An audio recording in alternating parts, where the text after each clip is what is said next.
Yeah, they sleeping on this Benavidez and Morrell fight card. Very good fight card. The press conference was good too. It was a good press conference.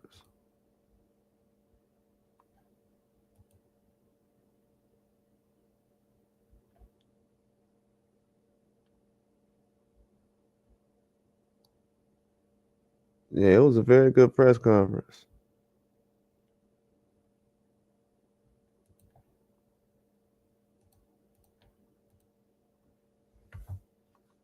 I don't know. It's kind of hard to tell if anybody's nervous in the fight.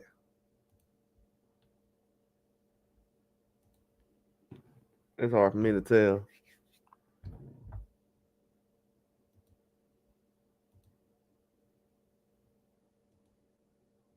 But Figueroa and Fulton, that's gonna be a good fight card.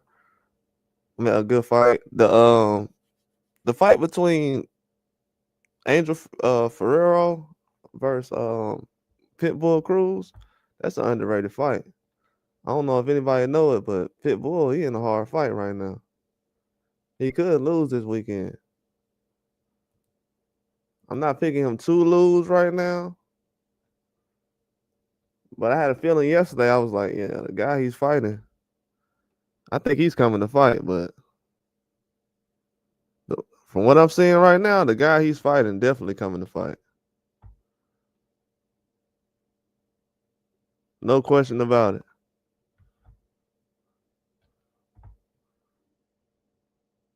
The guy who Pitbull's fighting is definitely coming to fight.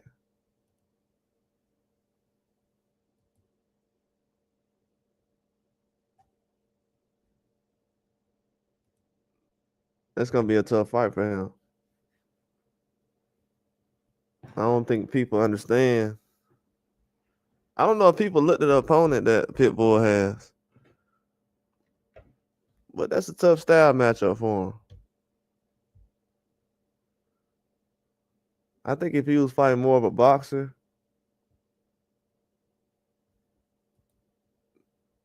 and this guy's pretty big, so yeah, I think that's possible upset. I don't got him losing right now, but yeah, that's not gonna be easy. Then the guy told him like, "I want you to try to stop me. You can't stop me." So he don't think Pitbull can even knock him out.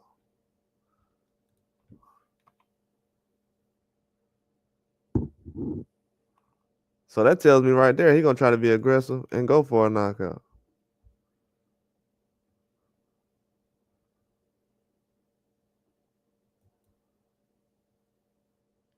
Yeah, that was a good press conference. Could have been longer, but it was all right. I knew Benavidez was gonna talk a little bit more today. Morrell, he's laid back. He's not nervous. In my eyes, he's not really tripping. I don't think he's nervous at all.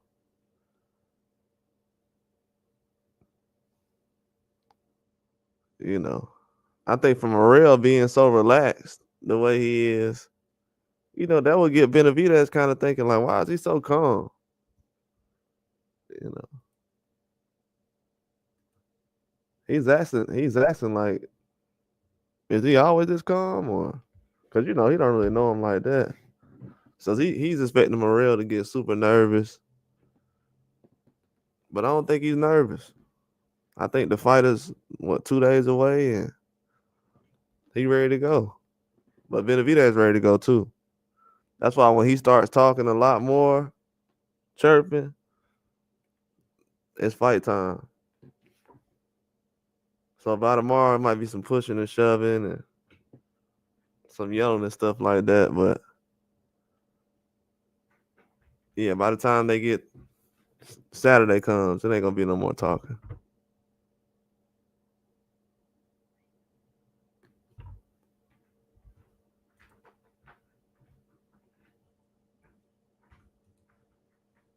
But a lot of people sleeping on this fight. They definitely sleeping on this fight. It's the best matchup you can have right now. This is a fight people been begging for at least 2 years now.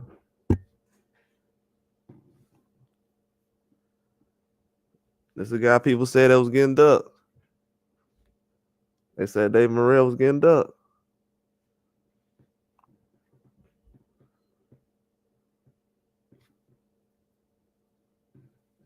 So this weekend we gonna see.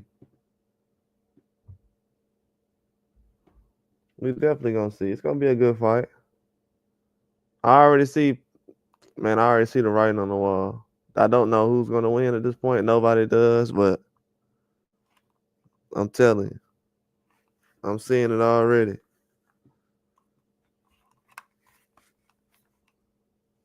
They're gonna fall for the trick on this one.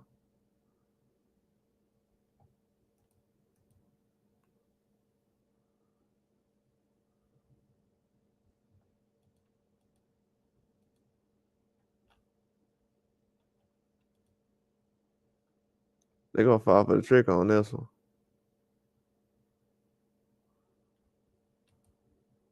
It ain't gonna be no credit given in this fight. In any of these fights, it ain't gonna be no credit given. I think we focus more on the next fight than the result of this fight. I think the winner of these fights, they'll get credit, but as far as like the next level they go to, it ain't gonna play much of a factor. I don't think these fights are, but they are gonna be good for this weekend though. Like even with Figueroa and Fulton, if Figueroa go out there and win, ain't nobody thinking of Figueroa to fight anyway next week or something. You know what I'm saying? So I wouldn't say a lot of these fights are just directly going to lead to something. They are going to be mandatories or whatever, but yeah, I'm excited about Morrell and Benavidez fighting. But only thing I'm kind of questioning is what this fight will lead to. Because if Bivol and Bitterville fight, 2 more times, then basically that's going to lead to something else. It's going to be a lot of waiting going on.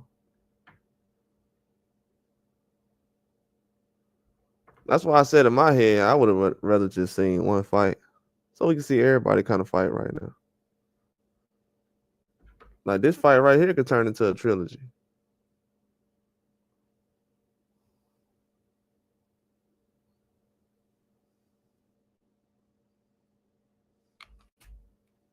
I want to see what these fight lead into.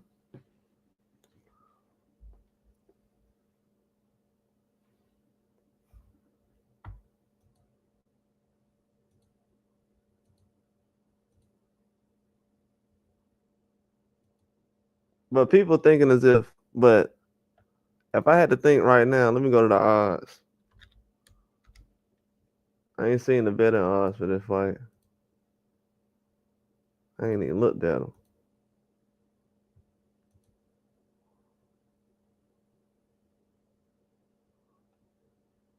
See, going 12. See, they got the fight going the distance. They giving Morrell a good chance to win on points. And that's a good little, I would say that's a good price for a knockout.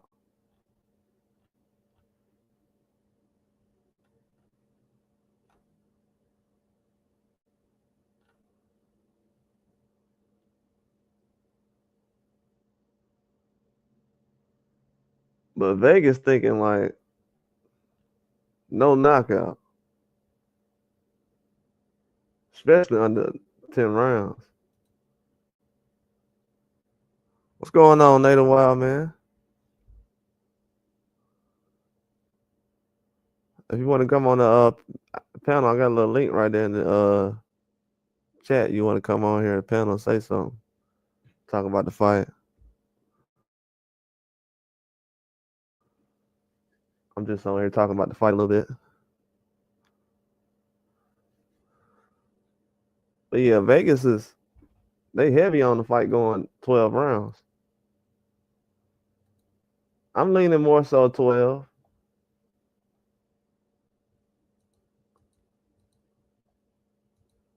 A lot of people are heavy on the knockout, but I haven't been heavy on the knockout.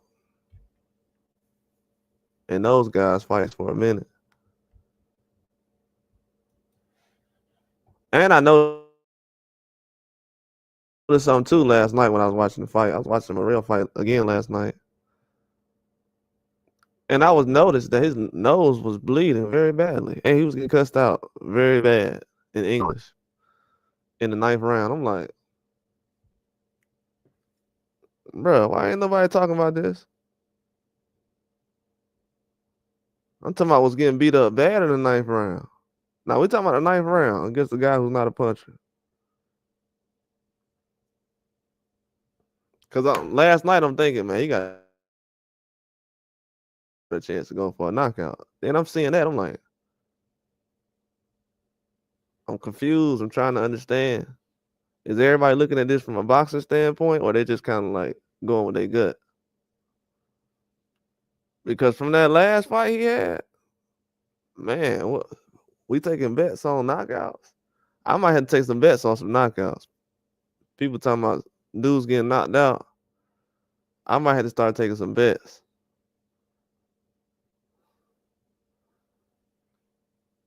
Because what I seen last night, I'm like, nah, I ain't know he was bleeding out of his nose like that. It is a fight, but he was getting cussed out like he was losing. I'm like, yeah, he just got to finish getting beat up in the yeah, Benavidez. Nah, Morrell manager was Morrell, Morrell manager Morrell manager kind of went in though. Hey, that dude made the whole press conference funny. I missed that part too for some reason. I don't know why I kept cutting off and cutting back on. Morrell manager he had me laughing, man. I don't know. Was he telling the truth when he said Benavidez looked nervous? He said Benavidez was scared. You know, anytime an old man tell you, I've been in this business for 40 years, you look scared.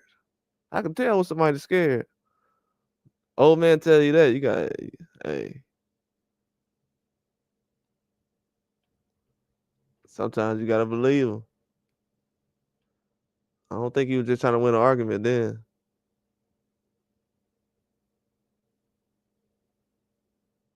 Yeah, a lot of people go on Morrell.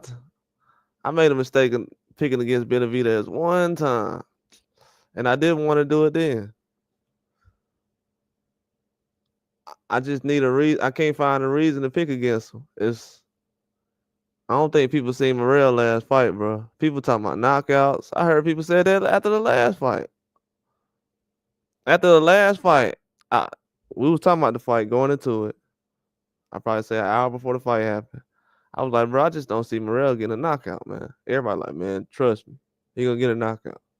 After the fight, I noticed nobody was talking about the fight.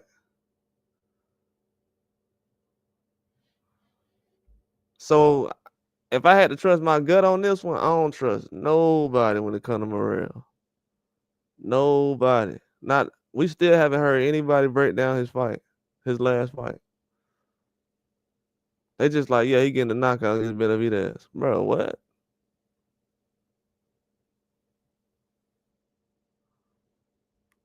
I'm like, I don't know. I don't think they seen his last fight. So for Morrell, I think he has the skills. I just don't think people seen his last fight. And I heard a couple of boxers, a couple of legends who boxed before. They said he need like 2 or 3 more fights. And I don't think people understand what that means sometimes. Like Munguia needed 2 or 3 more fights. And we seen what happened to him recently. You know, he can go out there and go 12 against Benavidez and make it look good. But the next fight, it can look bad. So we got to see. This is a guy with not that much experience. We're going off basically right now. What we asked Morrell to do is something he never did before. So that's why Vegas is not going with Morrell as far as a pick, because right now I'm hearing everybody say we want Morrell to knock out Benavidez. We think that's gonna happen. Well, I'm just telling y'all, Morrell, usually the tough guys he's fought. No, Benavidez can't have a resume like Morrell's and have people walking around saying that, yeah, he gonna knock out so and so. Nah, that's not gonna happen. If Benavidez had a resume like Morrell's right now, people would say he's getting knocked out in 5 rounds. I know a lot of people ain't like what I said, but they know I ain't lying. I mean, if you want me to lie about it, then does anybody disagree with that? Is Morrell's resume to the point right now where you actually trust it? Because this is things we talk about in boxing. This is when I know that, okay, this is just a fan favorite or something, because we did the same thing with Earl Spence when I sat up here and said, hey, man, Earl Spence with 12 rounds with Mikey Garcia. People like, well, that's a big name. And blah, blah, blah. And Terrence Crawford this. Now Terrence Crawford fighting Canelo. So I done been here before. I know what time it is.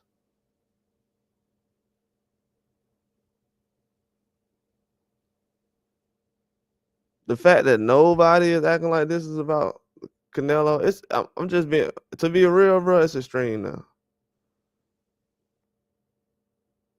It's extreme. Like the fandom, it's extreme now. It's to the point now where I ain't even seen nobody give Benavidez credit for even taking the fight. The man went to 175, then fought a guy who was just at 68. So he really wasting everybody's time. You know what I'm saying? And it's fighting Canelo's mandatory. It's getting zero credit for it. So I already know what time it is when it going to the fight. That's what I'm saying now. I'm not gonna say anything or brag or nothing like that because I'm not really choosing sides. But from the way people react to this fight Saturday, we gonna find out who really standing on business when it comes to, is it about the skills and the talent or whatever, or is it about something else?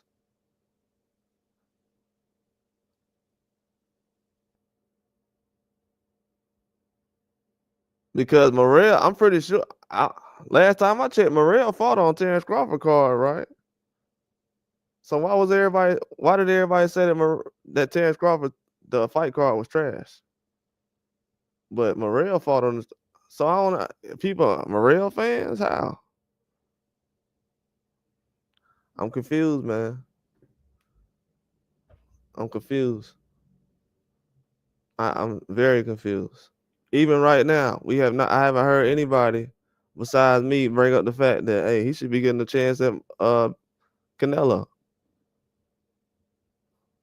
If Morrell goes out there and beats Benavidez right now, the fact that people are not, they saying that he can go out there and knock out Benavidez, but you don't want to see him fight Canelo.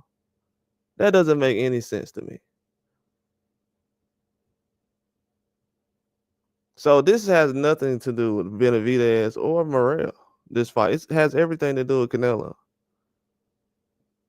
And I'm not trying to make it about that, but it's becoming that.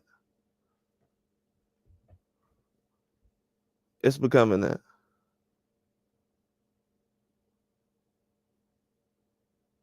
It's becoming that.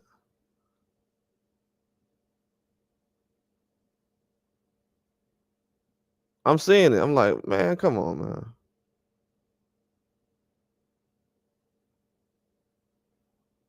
Like, I seen Andre chase Canelo to 68, and people say, oh my God, why is he chasing Canelo to 68? That's such a waste of time. You spending your whole career chasing one guy? Then Morrell do the same thing on Benavidez. Everybody like, yeah, bro, this is everything is about Canelo at this point. When it comes to Benavidez and Morrell. That's why I'm riding with Benavidez this weekend. Because I haven't seen nobody come up with a good point why Morrell will win this fight. After his last fight, people barely even talked about the fight. They acting like Hot Rod is that guy at 75 for some reason.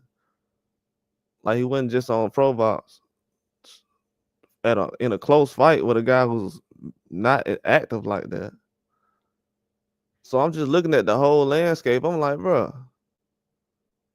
So Benavidez's last performance is the only one that got criticized. Then you have people openly admitting 2 weeks before the fight, oh yeah, well both of them did have a bad performance last fight. What? Come on, man. But yeah, right now the fight's been built up to a certain point. But I just want to hear a good reason why people are rolling with Morrell right now. I'm hearing skills and everything else, but he didn't show that the last fight though. Okay. All right, Nato. He didn't show that the last fight. He said $80 still a lot. Yeah, $80 a lot, bro. I'm not playing with $80. So that's the thing I'm kind of confused on. I'm like, bro, everything leading up to this fight is criticism about Benavidez, what he didn't do the last fight. Bro, people is biased, bro. I see it already. I was playing it down the middle, but I'm like, I ain't playing it down the middle. Cause everybody capping. You can't even, bro, these days you can't even report the news because everybody capping now. We talking like Morrell got a better resume than Benavidez. What is going on in boxing these days? I don't understand. If the man ain't that good, that should have been given more reason for Canelo to fight the guy. I hope Canelo ain't been dodging the guy that Morrell can knock out in a couple of rounds.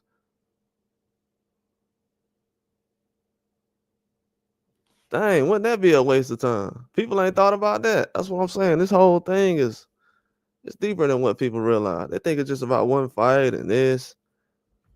We got cults out here. They know what time it is. So y'all telling me Canelo ain't fight Benavidez, but Morrell finna knock him out in a couple rounds? That ain't gonna be a good look for Canelo. That's gonna make me want to see Morrell fight Canelo even more. These people ain't even thinking about this. They just coming up with stuff. Like, yeah, I think Morrell can get him up out of there. And then what? Who is he fighting next? Who is he gonna fight next year? They so focused on getting Benavidez out the way. That's the least of your problems. That's not gonna change the fact that Morrell was once a mandatory for Canelo. What are we gonna do about that situation? Yeah, I bet you okay with the Terrence Crawford fight now. You see everybody quiet down now. They okay with the Terrence Crawford fight.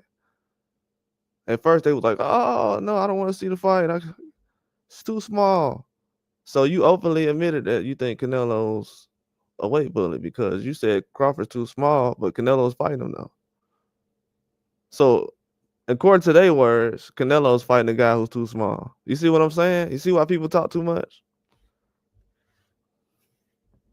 You can use your own narratives on them.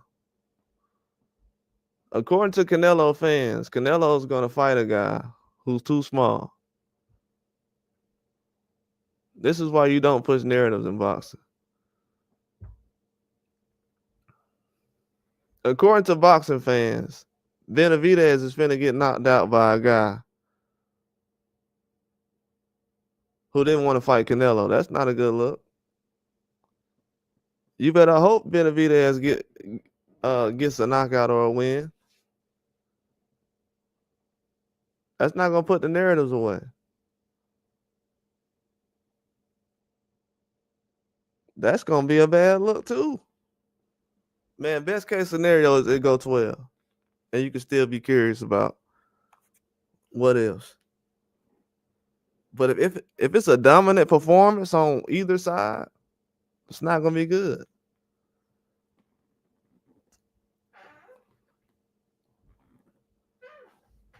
Not gonna be good either side.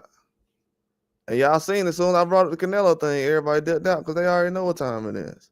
Bro, I know these people are sensitive. They think Canelo's finna box for the next 50 years. It's gonna be over soon. You better find somebody else to worship. It's gonna be over soon. We had to do the same thing with Floyd. You think I'm still running around here tomorrow? Man, Floyd. It's gonna be over soon. These fans trying to huddle up on one boxer, it's gonna be a wrap soon. That's why I'm glad this fight happened.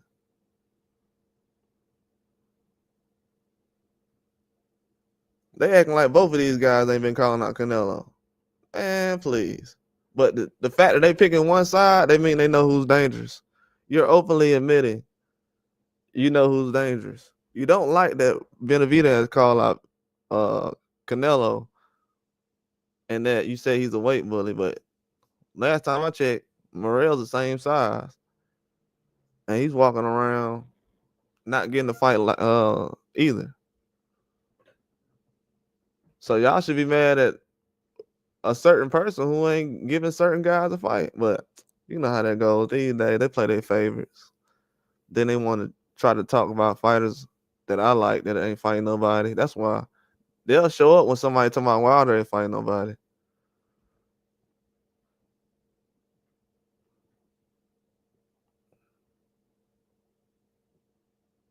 You said years at most. You know, Canelo, he's fighting Terrence Crawford, so I know what time it is. That's why I never even pushed the videos about Benavidez and Canelo no more. The minute I stop talking about it, that's when all that talk went away.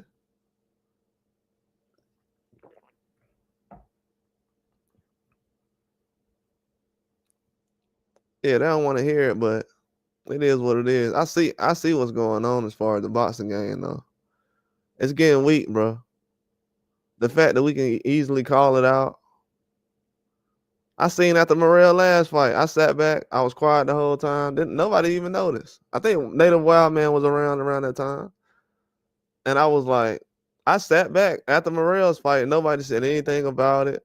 I was like, I'm going to sit back and see how long people say something about the fight. Bruh, nobody said anything about Morrell versus Hot Rod. The only thing they did was they waited till like October and November. Then they started mentioning Benavidez is ducking Morrell. That's when he said, I'm just going to fight Morrell next.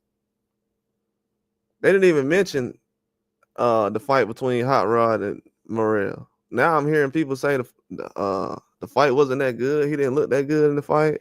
He didn't look that good. Y'all can't even tell the truth. Y'all just now saying that? 2 weeks before the fight? How long do you think it will be before Canelo retires? I don't know. Canelo could fight another 4 years if he want to. Canelo can fight another 4 years. He's still fighting elite talent. So if he wanted to, pull back a little bit and fight lesser competition, he can fight still next 4 years. But is he going to fight the type of people you want to see him fight? Nah. He's not doing that now. He hasn't been doing that for a while. That's the only thing about Canelo that's the issue. It ain't about how long he's going to fight. It's that how long he going to be fighting guys at a high level.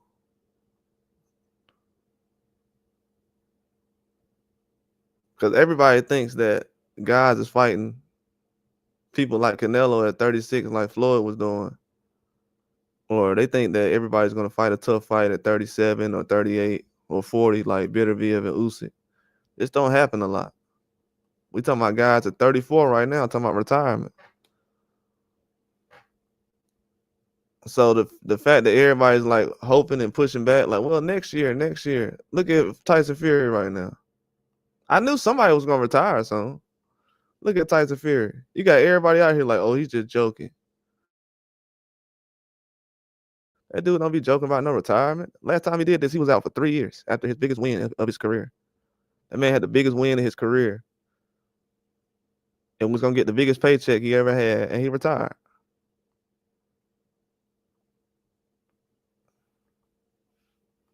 So a lot of these people, they think, oh, well, it's just about the money. Some of these guys, they never lost. So it ain't just about the money.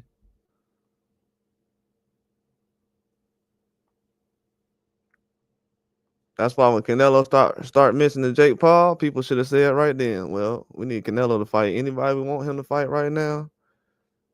I knew it was gonna be a tough situation when Canelo mentioned Jake Paul last year. I'm like, yep, he looking towards the future. So Canelo, he knows what time it is. He'll tell you who he's gonna fight or who he's looking to fight, who he's open to fight. If you ignore what the fans push out there, you know they're gonna push whatever they want to push. But Canelo never said that he wouldn't fight Crawford. You know, you got people out here that's trying to make him say it. He was the first one to bring up the fight. Well, to talk about it. You said both of their performances last fight was pretty much the same, in my opinion. Yeah, I agree with that, Mr. Mechanical. But the fact that ain't my point right there. My point is the fact that people didn't even talk about Morrell's last performance. That's a red flag. That's a red flag. That fight was too big for his fight not to be mentioned. We was talking about Jared Anderson. The fact that everybody was talking about Jared Anderson more than they was talking about Morrell is something ain't right with that. Now we got a whole bunch of people saying now that he's gonna win the next fight. You gotta think about it. After Morrell's last fight, I said to myself, I want to see who's gonna bring up the fight that he had. Whether it was a YouTube channel, the media, anybody. I didn't hear nobody say anything about his last fight. I looked at his last fight again last night. The man, I think it was after the 9th round. It was either before the ninth round or after the 9th round. His nose bleeding. He leaning all over the corner. Ronnie Shields yelling at him, "Get the F out of the." He cussing. I'm like, whoa. I ain't never heard Ronnie Shields cussing like this. Somebody he's cussing this guy out. And I said, man, I ain't see this. Because, I be having my headphones on when I'm watching the fight. I be listening to y'all. So the fact that nobody brought that up, I'm like, that's why sometimes it sounds like I be just ignoring people on here. It ain't that I'm ignoring them. It's just that I know that half of the stuff is cap, bro. Like, sometimes I'm trying to get some information so I can win some money. I need some help.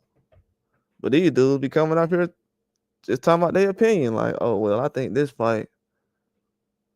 Ain't nobody break down the last fight, though, between Morrell and Benavidez. So I want to pick Morrell very badly. But I already got to get him to do things I ain't never seen him do before.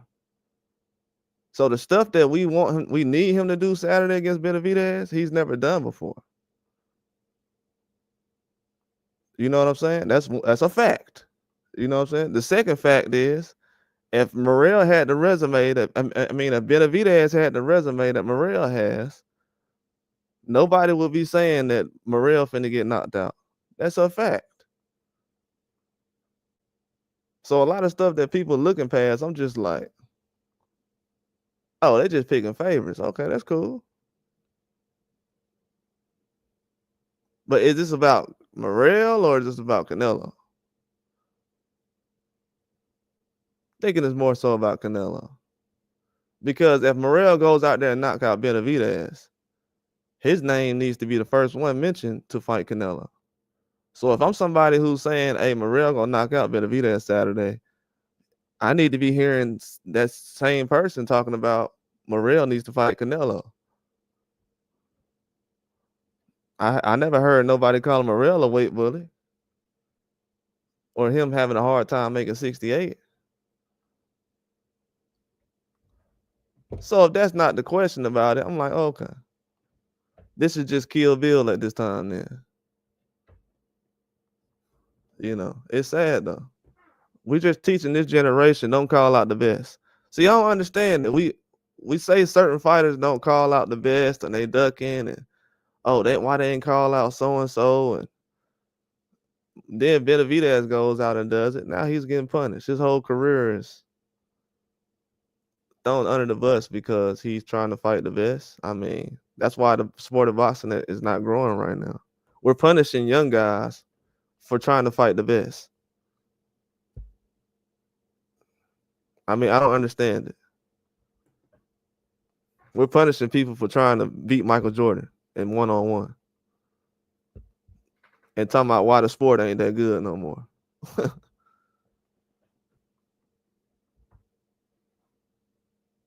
That's the thing that's killing me about it. It's like these guys ain't getting no credit for making this fight. The media is not really enthusiastic about covering the fight. They're not really happy about it. They don't like the fight. The fans like the fight. But the media is kind of like,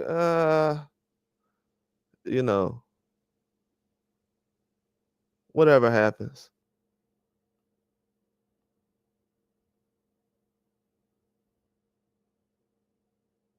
If one of these guys was fighting Munguia right now, this fight wouldn't be as big or so, I see what time it is. But hopefully, the sport is appreciated this year because, a lot of these young guys going to fight each other. The fights that people actually want to see. This is a fight the fans actually ask for. A lot of these other fights you're getting, they're good fights, but they're not the fights you actually asked for. This is a fight that people ask for. David Morrell and Benavidez. Like the fans actually asked for this fight. They didn't ask for any other fights as far as with Canelo. A lot of people didn't want to see him fight Crawford. They don't want to see him fight Crawford. They don't want to see him fight Benavidez.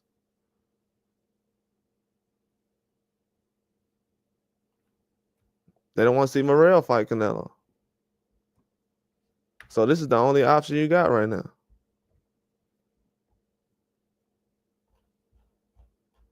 But like I said, though, hopefully these guys are appreciated in their career like they're supposed to be appreciated because even Eastside Cruz right now, I know he coming off a loss, but he in a tough fight.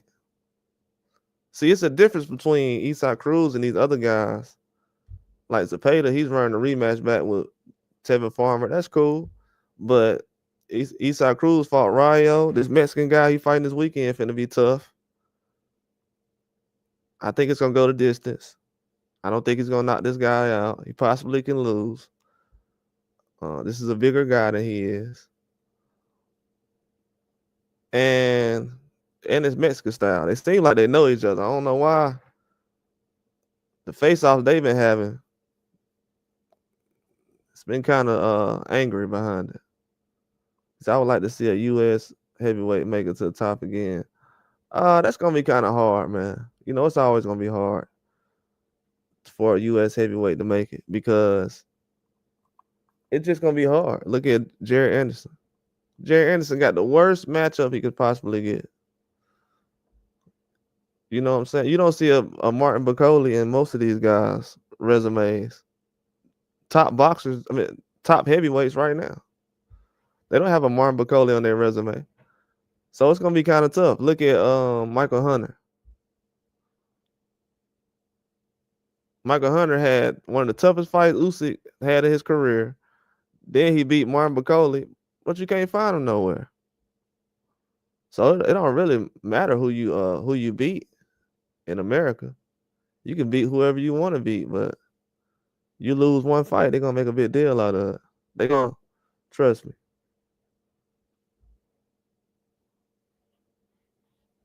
Trust me.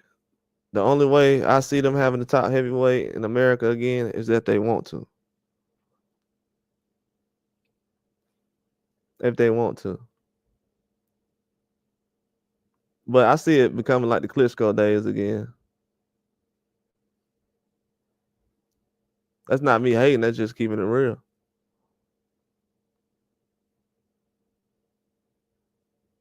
as far as the heavyweights, but the younger guys like Morrell, Benavidez, all those weight classes are going to be good. But they're too picky at heavyweight. Everything got to be perfect. Oh, let's just line this guy with this guy. They too picky at the heavyweight division. They messing up things.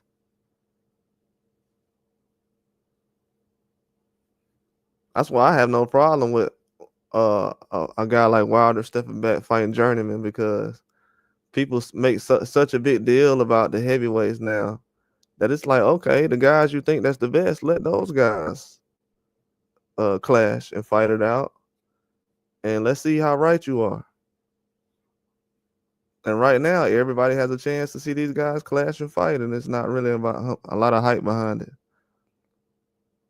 And it's a lot of favoritism, so it's not really a lot of real energy behind it. It's crazy because most people will say, I've been hearing lately the trend has been that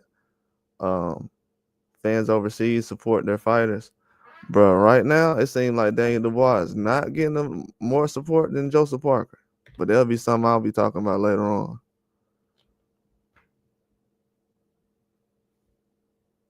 I mean, playing the favorites, it's at an all-time high right now. He getting bad energy too for knocking out Anthony Joshua. He said Wilder's a one-trick pony. Most boxers are one-trick ponies. I don't know if you heard my speech last night, but most boxers are one-trick ponies. And guess what? Most heavyweights don't got power like Wilder. I think boxing fans should be thanking Wilder for helping bring the heavyweight division back, because it was dead before he got back, before he got in it. Even when he was in the heavyweight division, nobody was thinking about Tyson Fury or Anthony Joshua. Tyson Fury was retired for 3 years and nobody cared. Now everybody talking about, oh, don't retire. Man, I already retired for 3 years. They talking about, oh, it's just a joke. The man already retired for 3 years.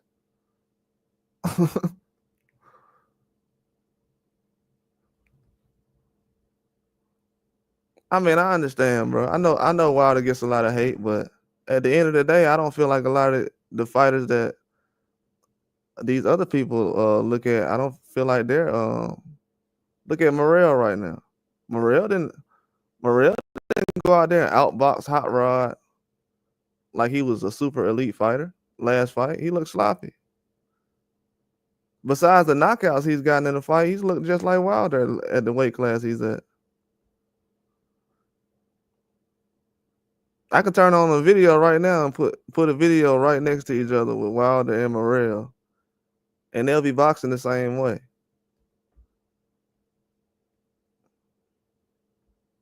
People know what time it is.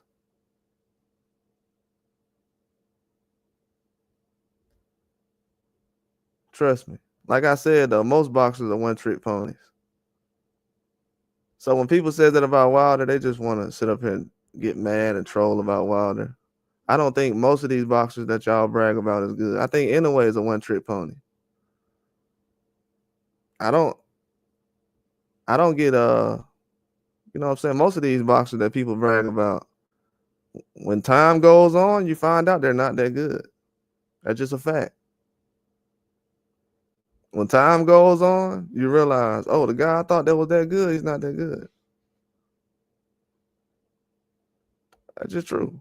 Look at like I said, Fury.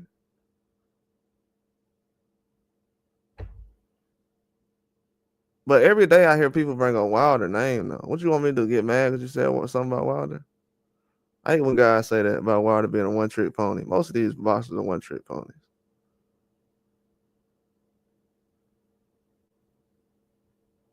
That's why y'all got to learn boxing out here, bro. That's why I'm not trying to go in on Morrell this weekend, but bro, he's starting to get put in that category, bro. Because people is not breaking down what he's good at in fighting. Right now, I'm technically a bigger Morrell fan than most of these people. They don't even know he got out jabbed his last fight. I had to do a whole live on that. I don't know if y'all seen that. I did a whole live showing that he got out jabbed by a guy who didn't even throw a lot of punches. He had a close fight with a guy who threw like what 200 or 300 punches or something. And I'm being nice with that number. And Benavidez, the guy he fought, threw 700 punches. And people are like, well, they both look bad. Bro, y'all don't know what fighters was in the ring. Who y'all think Morrell was fighting? The next world champion? I think people think Hot Rod was the next world champion or something at 175. I might be tripping. Then I heard Hot Rod say recently, "Oh, I was nervous when I got in the ring with Benavidez the first time. I ain't never been at that level." So this man ain't never fought in a high level fight in his life until he got in the ring with Benavidez. Think about it. We still putting guys in the ring with people who get nervous.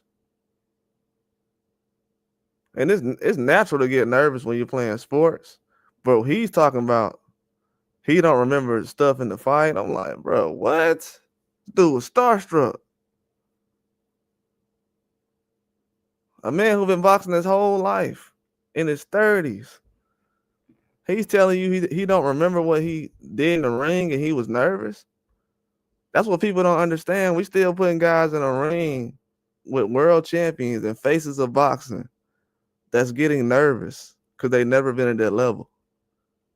And people are like, why y'all don't like these matchups? That's why. These dudes are getting nervous. History shows that I have not paid for any garbage fights in my life. It's been a lot of garbage fights that have been bought because of hype. This ain't one of the ones either. That's what I'm saying. I'm kind of disappointed right now.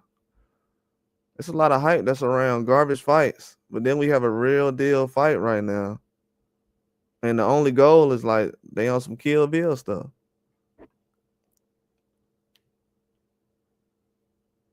I thought they wanted the big fights in boxing. This is the fight we asked for. We're having a big fight in America. This was one of the biggest fights we've had in America in the last 12 months.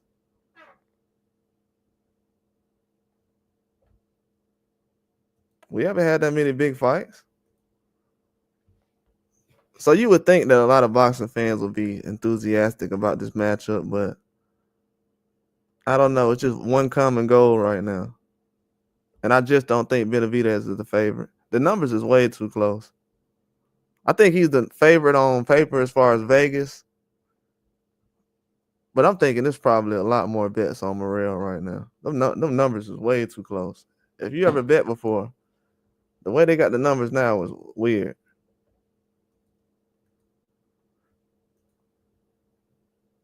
Yeah, numbers are very weird right now. They thinking that both of these guys got good chins though. So it's gonna go 12.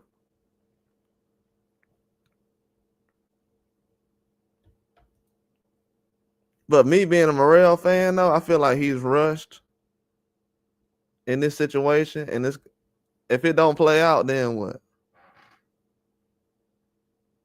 Watch, I'm gonna say it now so everybody know. I'm gonna be upset. Everybody don't still support him after the fight if he lose. If he lose and everybody jump off the bandwagon, it's just gonna prove me right.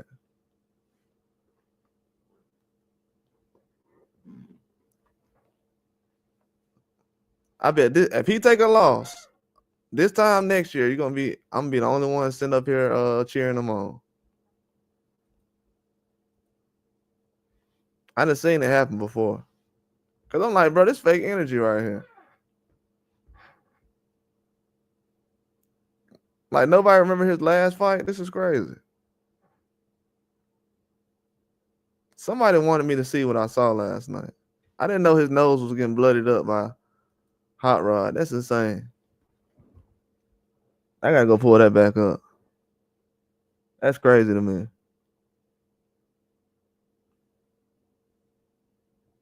And I was close to picking him last night. I was like, man, I'm gonna end up picking Morrell. He looked good in his workout. I'm like, I don't know, but that last fight I seen, and I go back to the last fight again,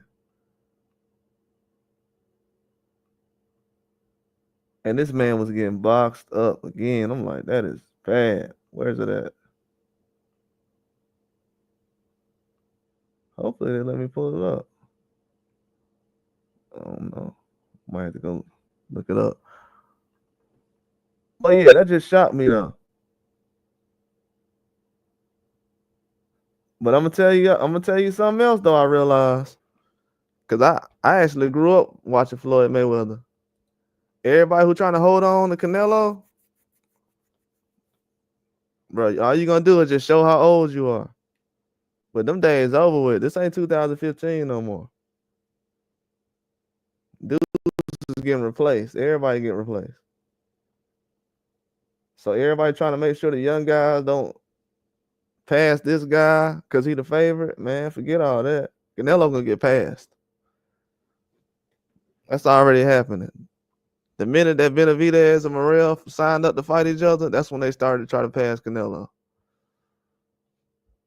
They are both fighting Canelo's mandatories like they've been doing for the past. That's why when somebody said to me last night about Benavidez not having a good resume, bro, he's been fighting Canelo's mandatories for years. People that Canelo should have been fighting.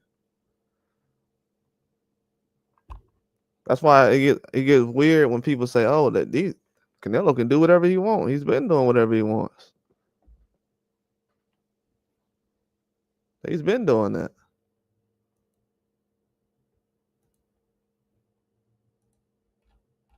That's been going on for a long time. I don't even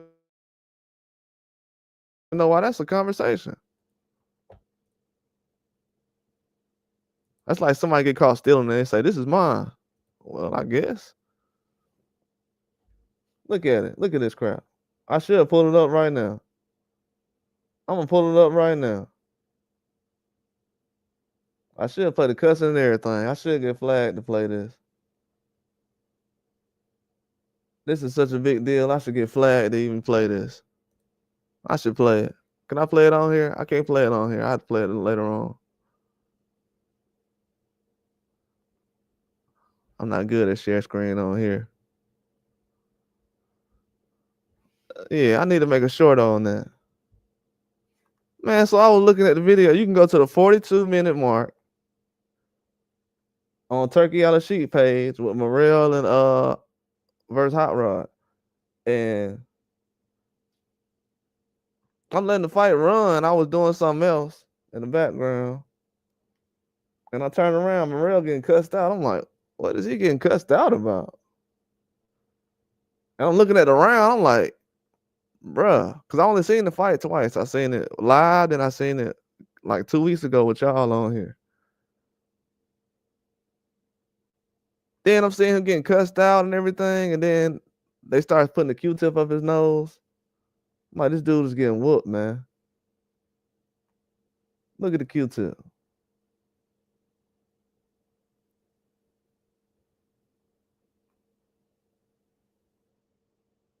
Man, getting dragged right now. So getting hit with some stupid uppercuts. So not blocking the uppercut. Man, bro, I already see what's gonna happen this weekend. I'm gonna end up having to take up for Morrell. Like, man, he was. Watch, you see, watch. It's gonna sound like I'm reading. Watch, you'll see. Look at this. He getting hit with these uppercuts in this fight. What? Yeah, so I was looking at the fight last night he had against Hot Rod, and I'm like, why is he getting cussed out like this? Then they stick the Q-tip in his nose. His nose is leaking.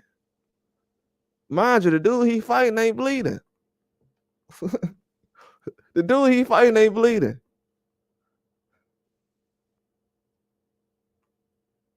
The dude he fighting ain't bleeding at all. He bleeding.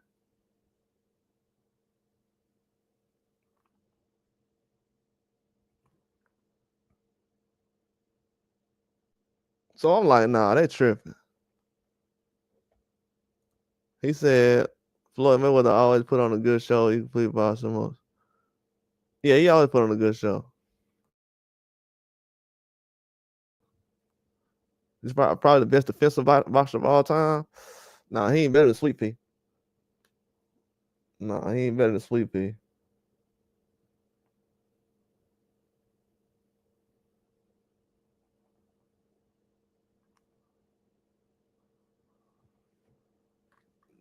Nah, he ain't better than Sweet Pea.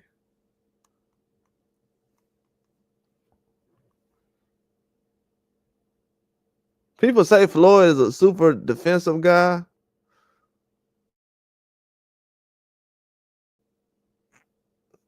I wouldn't say that. Though. I don't look at him like that. I done seen Floyd get cracked a couple times. He just never put himself in a bad position to get hit.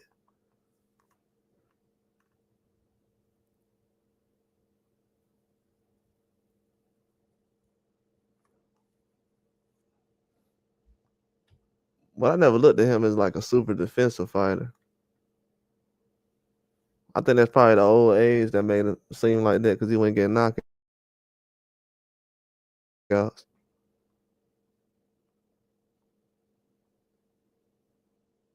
But when it comes to defense, though, a lot of these guys don't got no defense these days in boxing. They don't got none, man. A lot of these guys don't got no head movement. They standing straight up. Like most of the fights this weekend gonna be no head movement. That's why I be looking at Stephen Fulton sometimes. Like, man, you need to start moving your head around and using your legs.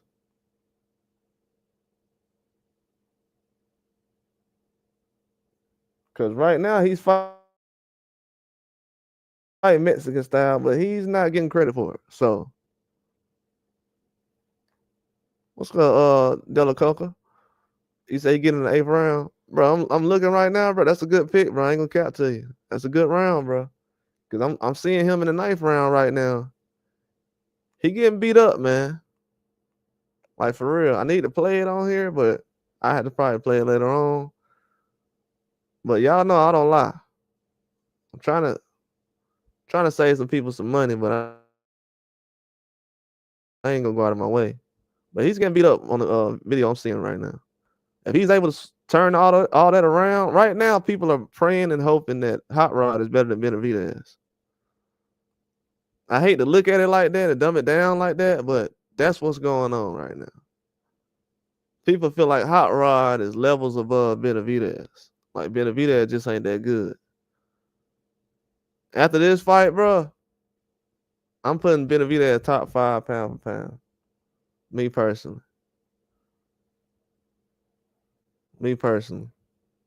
I'm definitely doing it. Ain't none of these other guys top 5. Well, I ain't gonna say top 5. Not every guy top 5 is doing what we want them to do. Usyk doing what we want them to do. Benavidez, Crawford. You can't be top 5 just doing whatever, fighting randoms. If you top 5, you gotta be. That's why I say, like, to be honest with you, I put Inoue above Bam last night, but me personally, if I had to put a personal list out, I'm putting Bam over Inoue right now. I'm supporting guys who want to fight anybody and who the fans want to see. Not these cupcake guys with people talking about, well, we know these guys more. And TJ Doheny was the worst pick. I told everybody this is the worst pick that Inoue could pick going into a fight. And the dude had one of the worst performances of the whole 2024. So I don't just be up here saying anything. I was telling other people, hey, why y'all not talking about Nakatani versus Bam? Then all of a sudden in the media, you hear about Bam and Nakatani now. So these people got to play catch up real quick. He said Keyshawn beat Baranchik in impressive fashion. Does he make him on your pound for pound? I mean, Keyshawn, to be honest with you, if people ask me about pound for pound, I'll come up with some kind of list, but I've never been into the pound for pound list. It ain't really never been valid, to be honest with you. Like, if you think about it, if you look at the old pound for pound list, they kind of all over the place. I seen Usyk like number 10. You got Triple G. He was like number 4 or whatever. Triple G been in the same weight class the whole time. You know what I'm saying? So Triple G was never going up and fighting people. That's why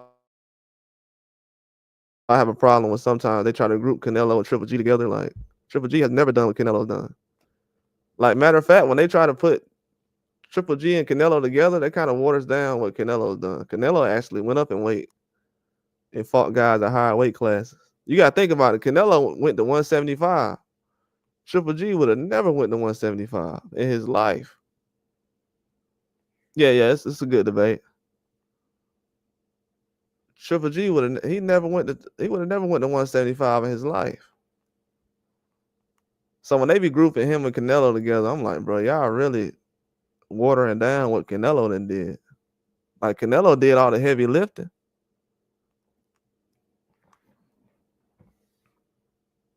Canelo changed Triple G life. It ain't gonna be no fighters that Floyd fought, Tank, or Canelo that basically benefited more from fighting somebody than Triple G did.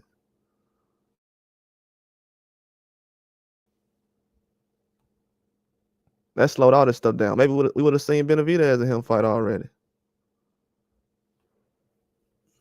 That was somebody that Benavidez sparred Triple G. Triple G could have jumped up and made that fight happen. But this weekend, Morrell and Benavidez, the fight card is gonna be good. I like the guy that Isaac Cruz is fighting right now. I think a lot of people sleeping on him. Isaac Cruz can lose this weekend.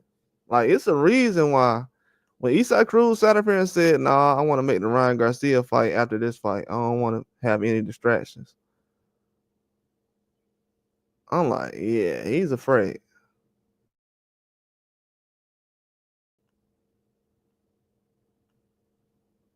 He said, "Did you look at Spence as PF? What that pound for pound? You talking about Earl Spence?" He said, "Did I look at him as pound for pound?" I mean, right now, Earl Spence is a factor, whether anybody likes him or not. Earl Spence has put on some of the biggest fights in the last 10 years. So without boxing, he's somebody you can't really mention. He's probably the most impactful person in the last 10 years. Because without Earl Spence, we wouldn't be getting the Canelo versus Crawford fight. So I'm one of the real ones that I actually admit that.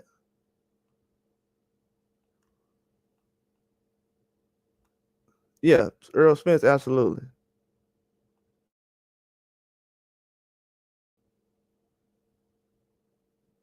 Yeah, when you look at Earl Spence's resume when he's done boxing, it's gonna be better than most of these guys who box. Even the resume he has right now. Earl Spence is another fighter who doesn't need turkey on the sheet to make big fights. He just ain't active right now. But when he steps in the ring, it's a real fight.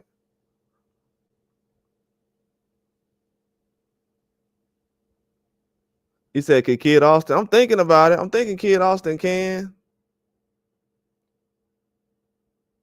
You say he got a hairpiece on? No way. You lying.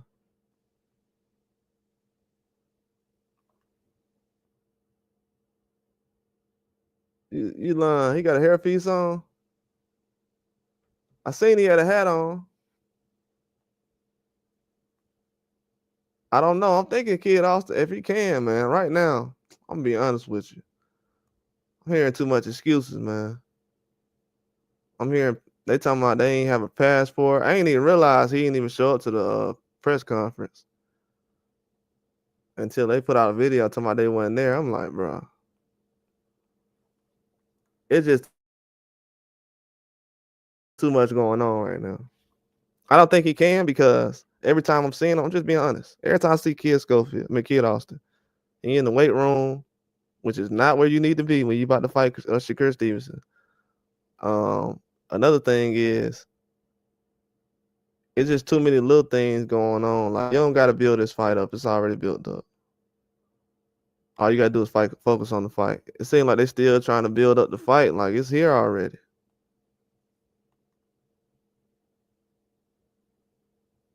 I ain't even see the hair. He probably grew it out. Dang, I gotta see it now. Still, that's why he had a hat on. He better not be out there with no hairpiece on.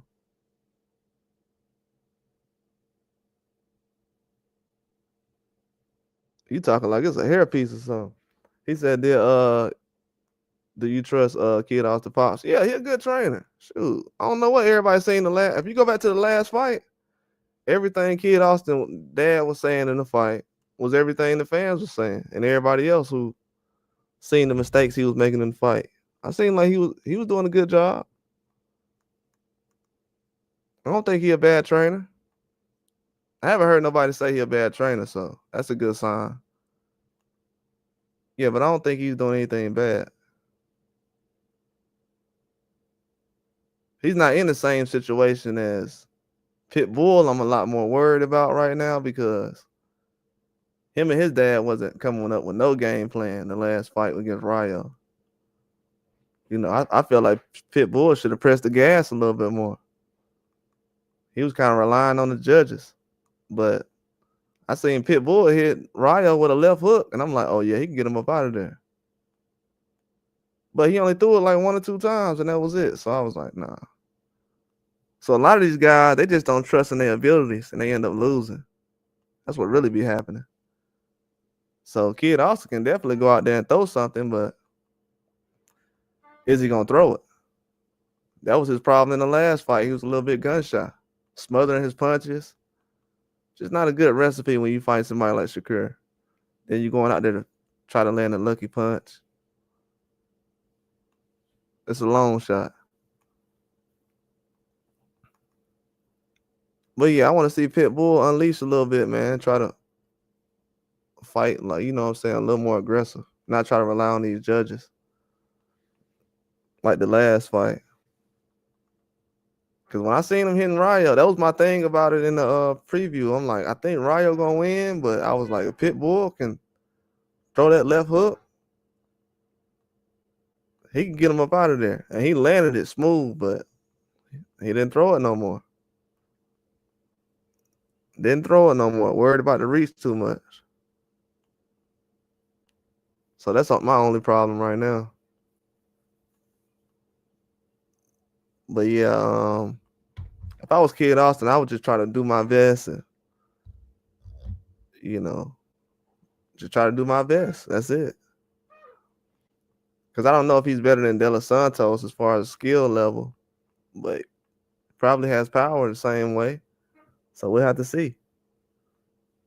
And I didn't think De Los Santos took any risk in that fight. So I think Schofield, he will at least try to take some risks. But I heard a lot of people talking about the Figueroa fight and Fulton. I think that's going to be a good fight, too. It might be 2 upsets on this fight card. I mean, this fight not going to be an upset. Either guy win. I'm talking about other fights. But this fight card is going to be good. A lot of people leaning towards Figueroa. I was as well. But as I've learned recently, I'm not a fan of guys still thinking about rematches close to a fight. Not really a fan of it. I think the last time I picked someone who was thinking about a fight close to a rematch was Ryo when he fought Chris Colbert. But as you've seen with Tyson Fury recently, when you got a certain mindset going into a rematch, it's kind of hard to pick certain guys.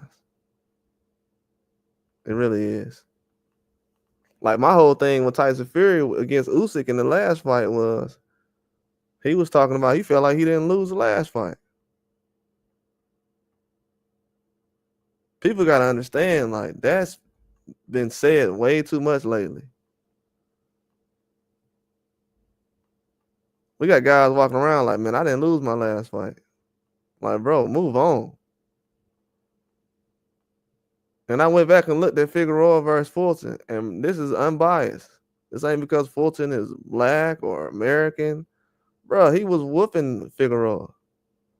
Like, anytime a guy lands 10 uppercuts and he doesn't get counterpunched,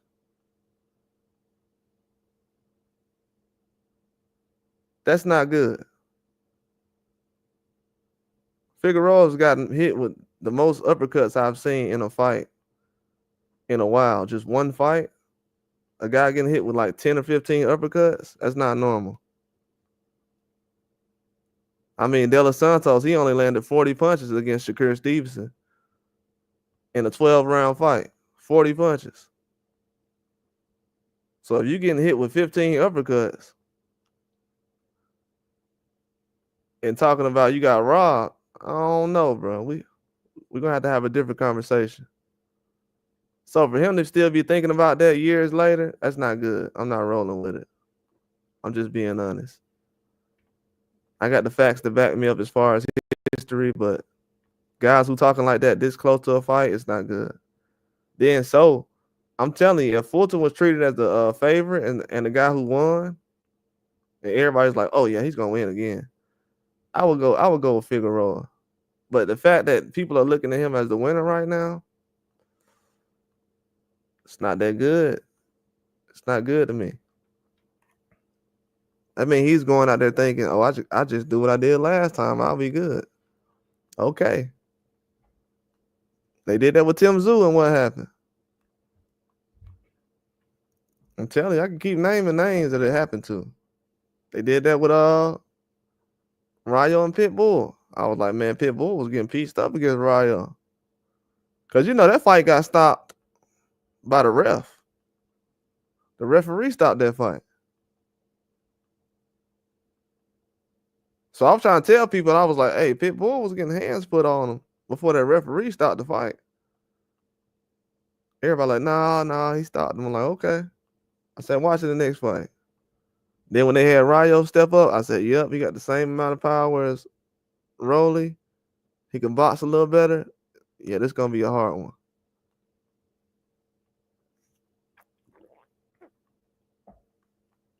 So Figueroa's still thinking about that Fulton fight from years ago. Bro, you took too many uppercuts. The way he got hit with all those uppercuts, nah. You don't take 15 uppercuts and say, man, I got robbed. No, you need head movement.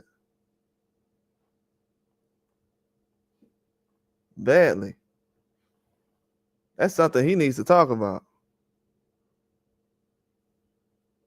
And I'm being real, because Fulton said he was weight drained in that fight. And he did look a little bigger, chubbier in his last fight. So you can definitely tell that the weight helped him. I felt like the activity was, it was what it was the last time those guys fought. But I wasn't too impressed with Figueroa's performance. I felt like he could have beat Magdaleno a little bit easier. I felt like Fulton started slower. So Figueroa gonna have an advantage. He's gonna be able to start faster. He's been a lot more active. He still got the reach, still got the power. If he's able to control Fulton, yeah, he probably could get him up out of there. Because Fulton was getting hit with some clean shots where it was like, and I don't know what Fulton was doing. I know the last fight he was probably out of it a little bit, but getting hit with way too many clean shots. And when he started to use his defense, it was actually working. So I'm like, bro, you box a half a fight without using defense on purpose?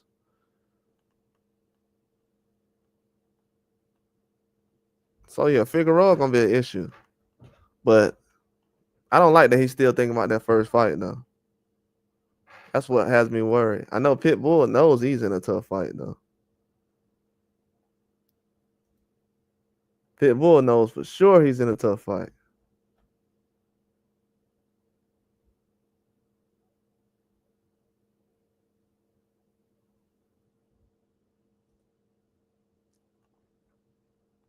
That's why I was wondering. I'm like, why Pitbull cancel this fight?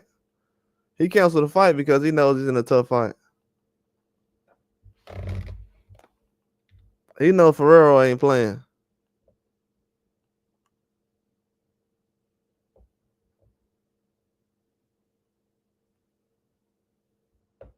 And right now, Pitbull's trying to punk him in the face-offs.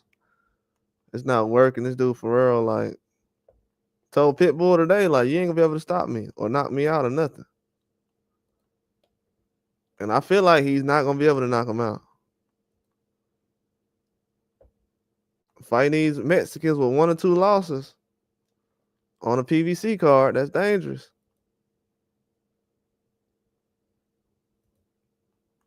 I've been warning people about these guys. That happened with Villa when he fought recently. Stephen Fulton fought a guy with 1 or 2 losses. That was tough. Castro. Figueroa stopped him though.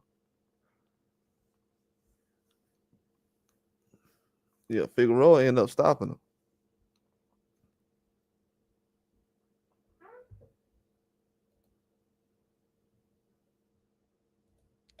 So it's gonna be a very good card.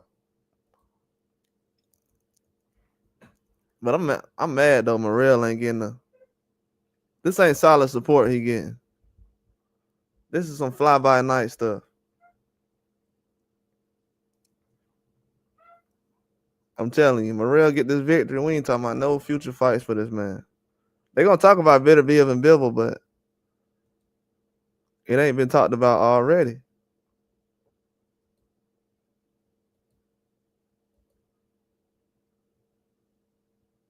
Even leading up to this fight, they're not promoting it as, oh, this guy who wins this fight, he's gonna get Benavidez or Bivol.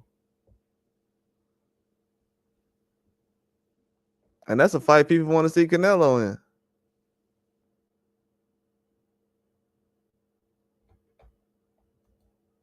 People been asking Canelo to fight Benavidez and Bivol. Now Morrell's name is gonna be mentioned with them. Yeah, Canelo got to fight those guys. It's not going away.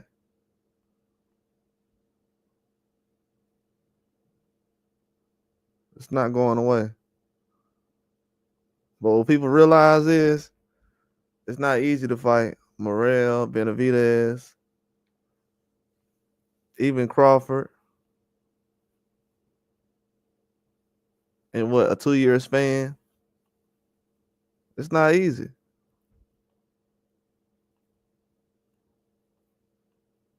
And I told people already, you'll see Morrell and Benavidez fight before you see Canelo fight. Any guy.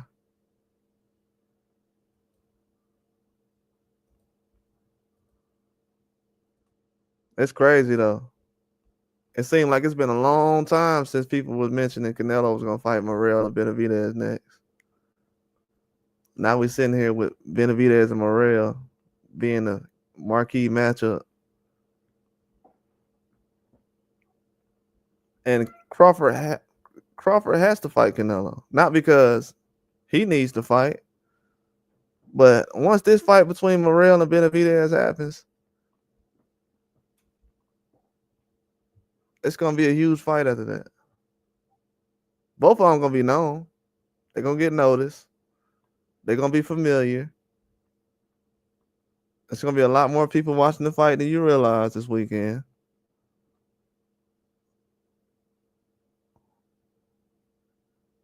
But a lot of people are gonna recognize them after this fight, which is a good thing. You want these guys to be recognized for taking a big fight. I feel like they should be getting better treatment for actually making the fight. There was more energy put into making the fight than actually celebrating the fight happening. You know, it's crazy that we make a fuss about a fight so much and then finally it gets here. I'm telling y'all, it's the Canelo effect, man. I don't know. I think I heard it somewhere. But it's the Canelo effect, man. It is. That's why I'm kind of ready for all this to get out of boxing, to be honest with you. It can be Floyd Mayweather. I done seen fans of Floyd Mayweather say, oh, we tired of that. So the fact that people can't recognize it when it comes to Canelo, who cares? You know what I'm saying? That's a personal problem. Every fighter in boxing has always got treated the same way. Even Manny Pacquiao right now, people telling him to move on. And he's done more for the sport than most of these guys.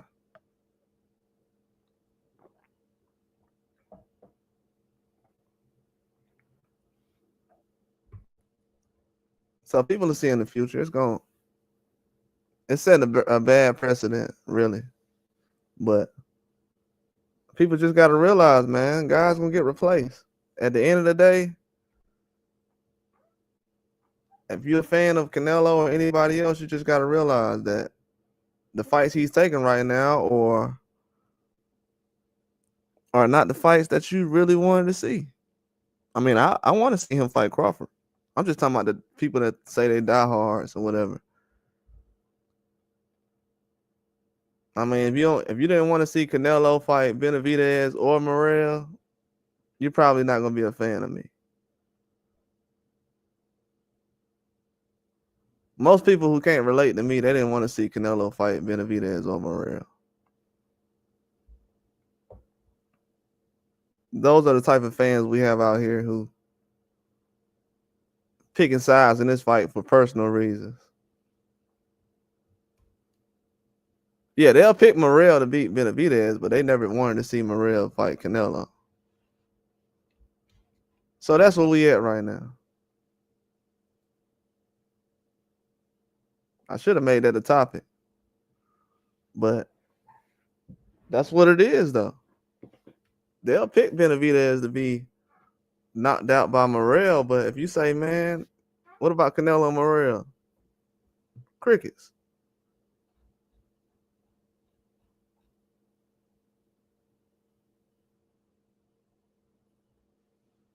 That's why I love the sport of boxing, man. It's always going to expose you. The sport of boxing is always going to expose who the real boxers are. It's always going to expose it.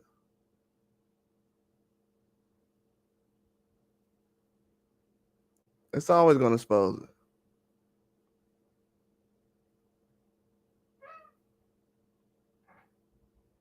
It's always going to expose it. It always happens. When I called Lomachenko a duck, oh, you should have heard people. Oh man, I can't believe he called Lomachenko a duck.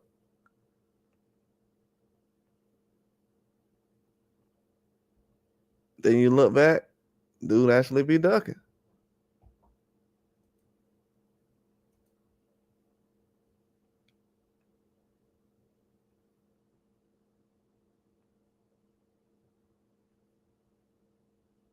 But people know what time it is, though. Watch. I just can't wait till Sunday.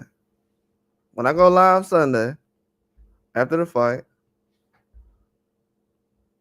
I'm just gonna be sitting here chilling.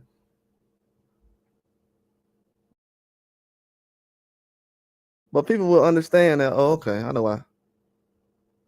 Because I'm gonna see the reactions. I didn't think about it till today, but I had just realized what happened after Morrell's last fight. I was like, okay. I understand what's going on. At this point right now, I'm gonna just be quiet about it. Whoever knows about it from now on, you've heard what I said, but I'm gonna just say the rest for Sunday.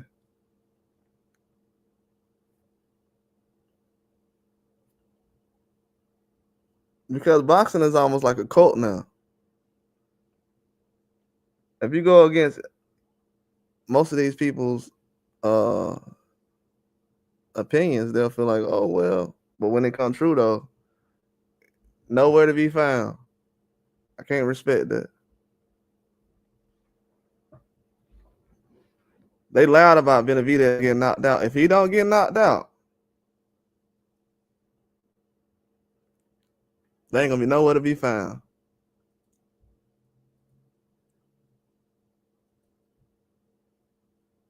I done seen it before.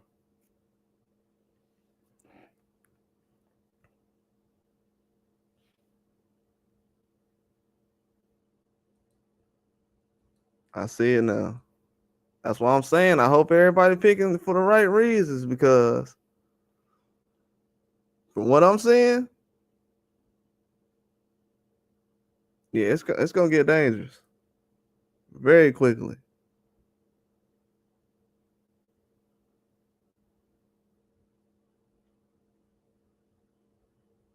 Yeah, but I don't think Morrell getting the credit he deserves for taking this fight, though. He's the only person that will. That's why I'm saying if he doesn't get the credit after this weekend for even just taking the fight, win or lose, because he's not getting the credit now. The credit should be supporting this fight.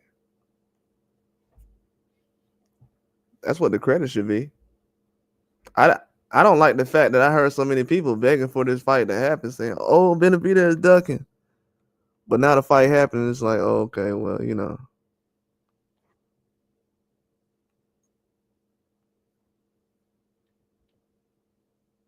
yeah, this is gonna be if Morrell goes out there and KOs Benavidez or Benavidez get a KO, man, y'all better hope it go 12 rounds. I don't think people thought about this, but Canelo's mandatory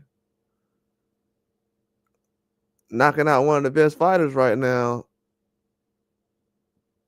definitely wouldn't be a good look. That would look more like a duck than anything else.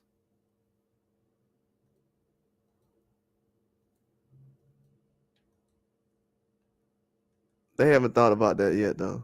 But I have. I'm waiting and expecting. Matter of fact, I'm gonna have some thumbnails already ready for next week because I know what time it is. Yeah, I just don't like Morrell going out here being a sacrificial lamb, man, right now. Because that's what it is. Even he said it already. Oh, a lot of Canelo's fans want me to beat Benavidez. I mean, do they not know that you Benavidez? I mean, you and Benavidez are mandatory?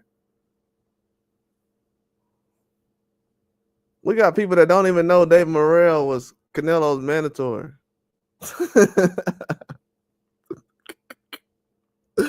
And they fans of Canelo.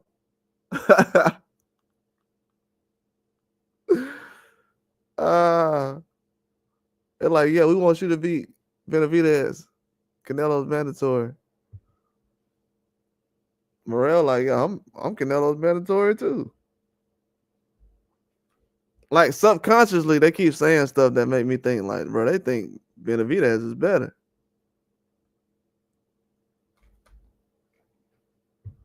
I mean, Morrell went up to 175 too. He looks big at 75. He's not called a weight bully. So a lot of this stuff is just they nitpicking, bro. I haven't heard nobody call Morrell a weight bully. They ain't asked him to come back to 68. Nothing. Like this, they sent this man on just one mission.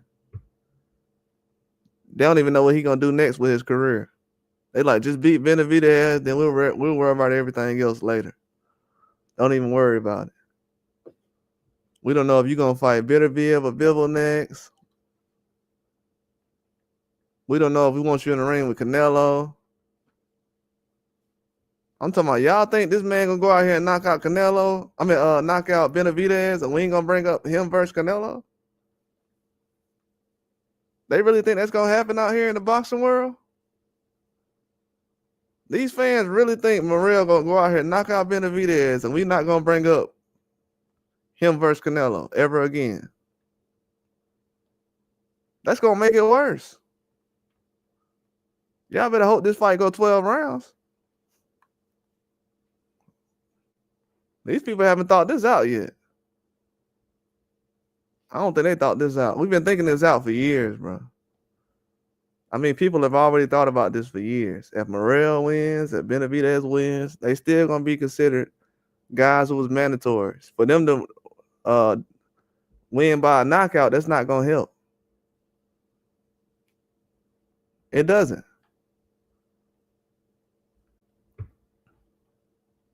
Just like when Daniel Dubois knocking out what's his name? Anthony Joshua. That didn't help Tyson Fury say, you know what? I'm not going to retire. That didn't help him not want to retire. They gave him more of a push to retire. And then Danny Dubois said he needs to retire. Then the man retired after he said it.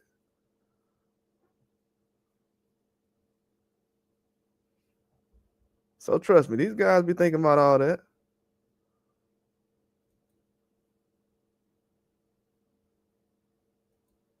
Yeah, but people looking at Morrell's career right now like it's just, oh, this weekend and that's it. No, sir.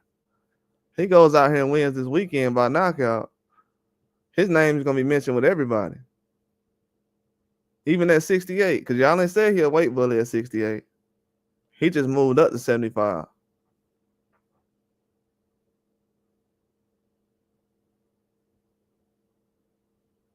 People don't realize that. We got mandatories. And you know what they said recently, I just seen? This is the first time two intern champions are having a unification, whatever. Something like that. Some weird situation. Something ain't never happened before. Because we got the guys above that don't want to fight, or you got trilogies going on or extra fights, but this ain't never happened before. That's what I'm saying. People think this is normal, like everything that's going on right now. This is far from normal. We've never seen two young guys who's stars in boxing have to go to another weight class because they mandatory didn't feel like it. So I don't think people really sat back and said, man, what if Morrell does get a knockout? What's going to happen with his career then? Because I have. If he gets a knockout over Benavidez, his name is getting mentioned with everybody by stoppage. That means I'm going to say he's stopping Pacheco. He's stopping Benavidez, Bivol, Canelo, anybody. Charlos, any name, Berlanga, Munguia, all them names he's stopping. If he go out there and stop Benavidez this weekend. So let's hope he actually does go out there and do something like that. But I don't think people gonna have the same reaction I'm gonna have. See, right now they think, okay, he's picking Benavidez, so if Benavidez loses this weekend, he's gonna be mad. No. It's gonna be the same thing that happened when I picked Tyson Fury to beat Usyk. Because I seen a lot of people pick Usyk to beat Tyson Fury, but they wasn't happy when Usyk won. They just seen the writing on the wall after the Ngannou fight. So they was like, yeah, we see. We know what time it is. He really should have lost that Ngannou fight, but we ain't going to act like it. So that's what that was.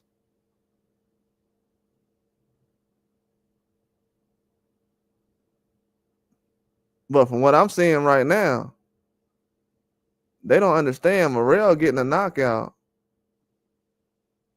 That's going to change the whole sport. That ain't going to change just, oh, well, Benavidez got embarrassed. Bro, Benavidez can still go out there and win the rest of his fights, the rest of his career, and stop everybody. He can just get stopped by this guy, and everything will change. That's what people don't realize. This might be two of the best fighting this weekend. That's another thing people ain't realizing. This might be the last fight both of these guys lose. People ain't thinking about that.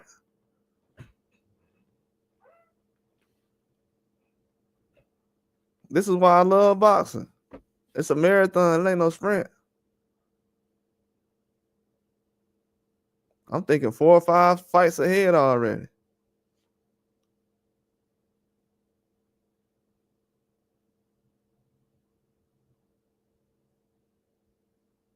Do they rematch first or one of them fight Canelo ever?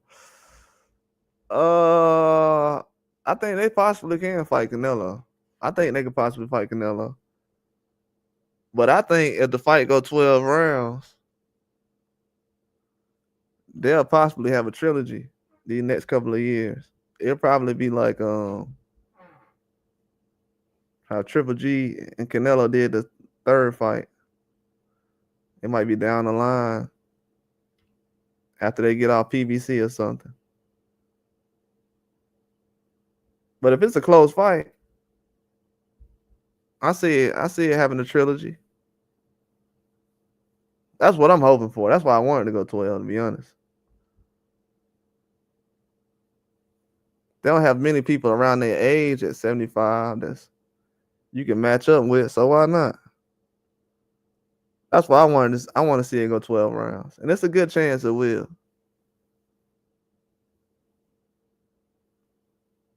It's a good chance it will. They might not ask for a rematch right now, but a couple of years from now, if they fight good, they both undefeated. Well, not undefeated, but because somebody got to lose. But if they both, haven't fought losses, then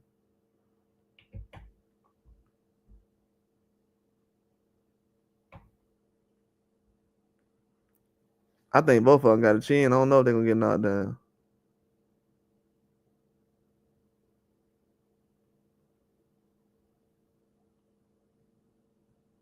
I can see Benavidez getting dropped off balance, but I don't think it's. I can see flash knockdowns, but I don't see nobody getting, you know what I'm saying, just caught like that.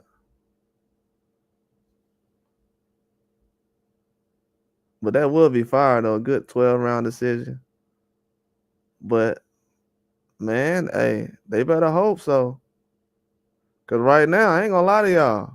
I'm going for Benavidez, but in a minute, my heart gonna be saying, "Hey, go ahead and give me that Morrell knockout, so I can see how many fans Morrell really got."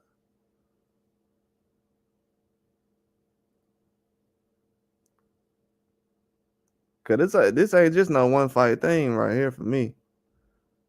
The man already got skipped to 175, so he's got to get the red carpet rolled out for him. He get a knockout over Benavidez. And Bivol still got to fight somebody if he lose. I picked Tyson Fury to win, but it was not to be. That's how it goes. Yeah, yeah, you're right. Yeah, even if Bivol go out here and lose the next fight, yeah, we want the winner and the to fight so and so and the loser to fight the other guy. Why not?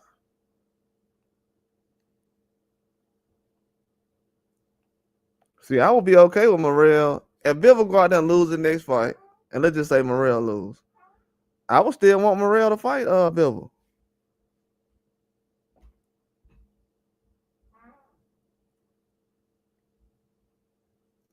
I would like the winner to get that fight.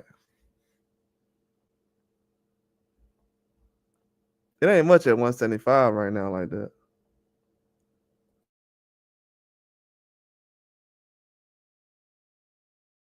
Especially guys who active. So I would like to see a fight like that. They might as well just make it a tournament. I think right now trying to include other guys from other divisions like Zerto and Jai Patai. They try to line him up with Benavidez. Not Benavidez, but Bivol. I would just like them to figure out the division first before they start moving around. Because I have no problem with that. But if you're going to do rematches and stuff, you're going to have to move pretty fast. These guys is like 40 years old now.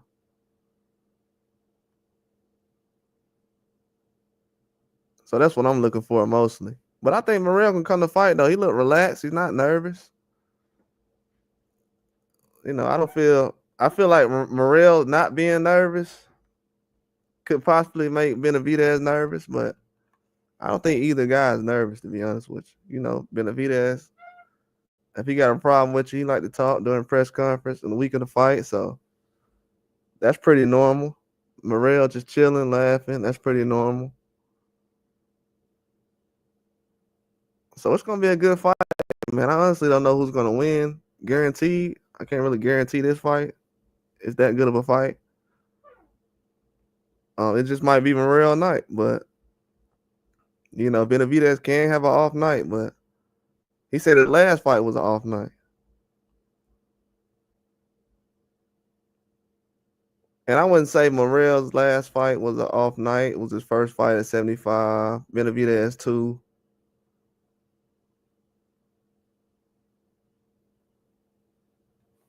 So I would have to see.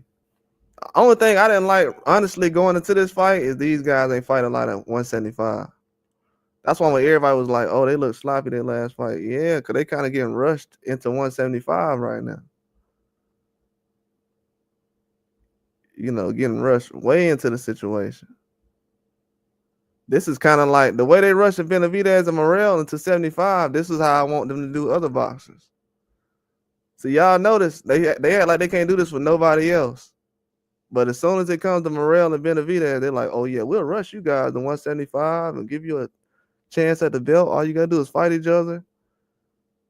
I'm like, "Oh, okay, all right." So you can make space for them at 175. All right, I see what's going on. They destroyed so many fights in the past like that. If y'all notice, if they would have moved a little bit faster, like we was asking them, we could have seen Terrence Crawford fight a lot of guys at 54 that they've been hiding for years. Now everybody see all the guys at 54 that they've been hiding. We could have had Crawford fight all those guys at 54, then still go and fight Canelo. That would have been more exciting fights, but all the narratives and trying to build a fight, it's crazy because building one fight in boxing destroys like 10 good fights. That's why when people say, "Man, I would have loved to seen Crawford versus Charlo," I'm like, "Yeah, I would have too. I made some videos about that. I would have too." But these days you destroy 10 good fights for one good fight. See, blocking a lot of these fights ain't really worth destroying a lot of good fights. Me personally, yeah, I like Terrence Crawford uh, as one of the top fighters, but do I think it's worth all this to destroy what could have possibly been Charlo versus Crawford or Benavidez versus Canelo, Canelo versus Morrell? No, it's not worth all that. And it still could have happened. But the product that everybody thought they was getting 3 or 4 years ago, it ain't. It wasn't an A+. It was a C+. But people will say that was hating though. What sound like hating today is gonna be the truth 4 years later. When everybody was saying Terrence Crawford was the best 4 years ago, that was considered hating.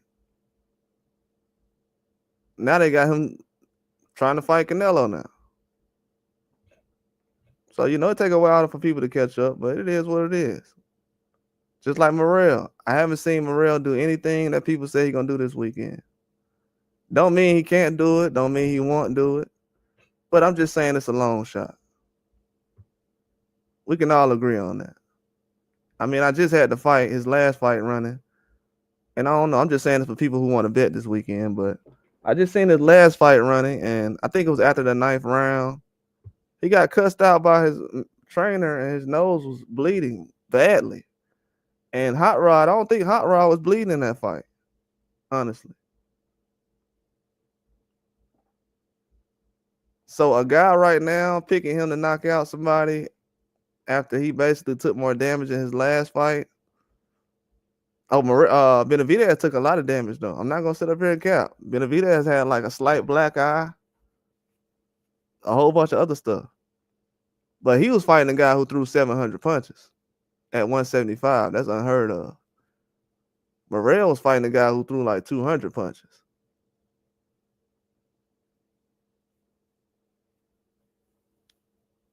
So I think that's gonna cause some slight issues as far as the experience going into the fight and everything else. Just the experience. I think the skill level and talent is up there. I think Morrell can definitely land some combinations. So right hands over the top. Left hands over the top. He could definitely do some things like that, but it's gonna be a stretch though. I just don't like the jab. I don't think the jab is really. I don't even know if Morrell has a better jab than Caleb Plant. And I'm not being funny. I'm being serious. I don't know if Morrell has a better jab than Caleb Plant.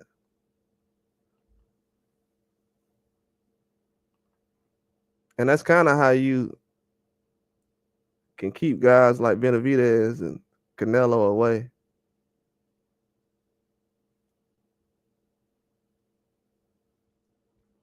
Oh, what's going on, Treetop? Yeah, he might be the best of this era. He go out there and beat Canelo. A lot of people scared right now that fight getting made. A lot of people are terrified that Canelo and Crawford fight got made. See, I'm not really jumping around about it. I knew it was gonna happen, but I'm not really the one to point the finger and say I told you so.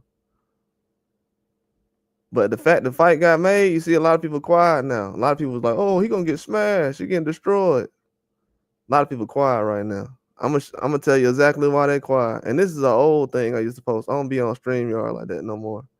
But because of this right here,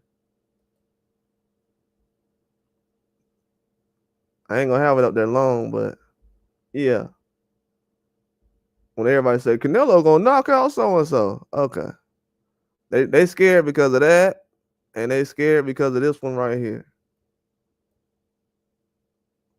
And these is all facts. And these is all facts right here.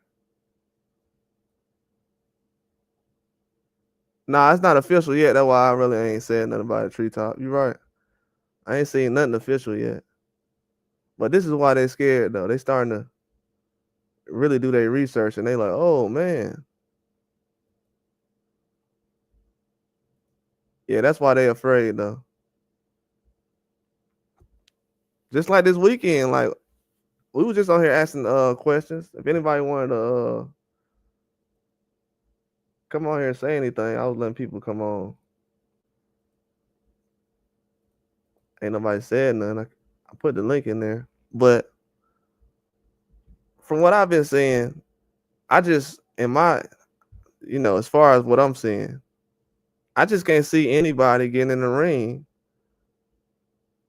with a resume like Morrell's, and people are saying that he's gonna knock out a Benavidez or something. I just never seen that before. Just to be honest with you, boxing is very confusing right now.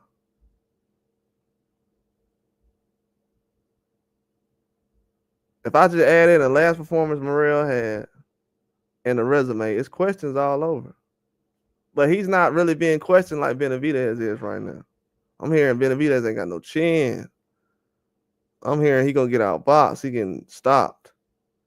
And it's like, where have you seen that on his resume or anything that's gonna happen?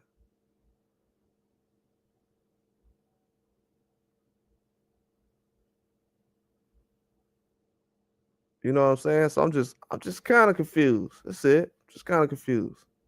Morrell getting out jabbed by a defensive fighter. Just gonna be honest with you, that's a red flag for me. Yeah, people were shocked that I actually was telling the truth on that. I had to pull it up last time. The man's got out jabbed by a defensive fighter. He's fighting David Benavidez. Now, David Benavidez was sparring Triple G when he was fighting Canelo. Think about that. So a guy who been looking for smoke that long, he getting questioned? I'm like, nah, ain't no way.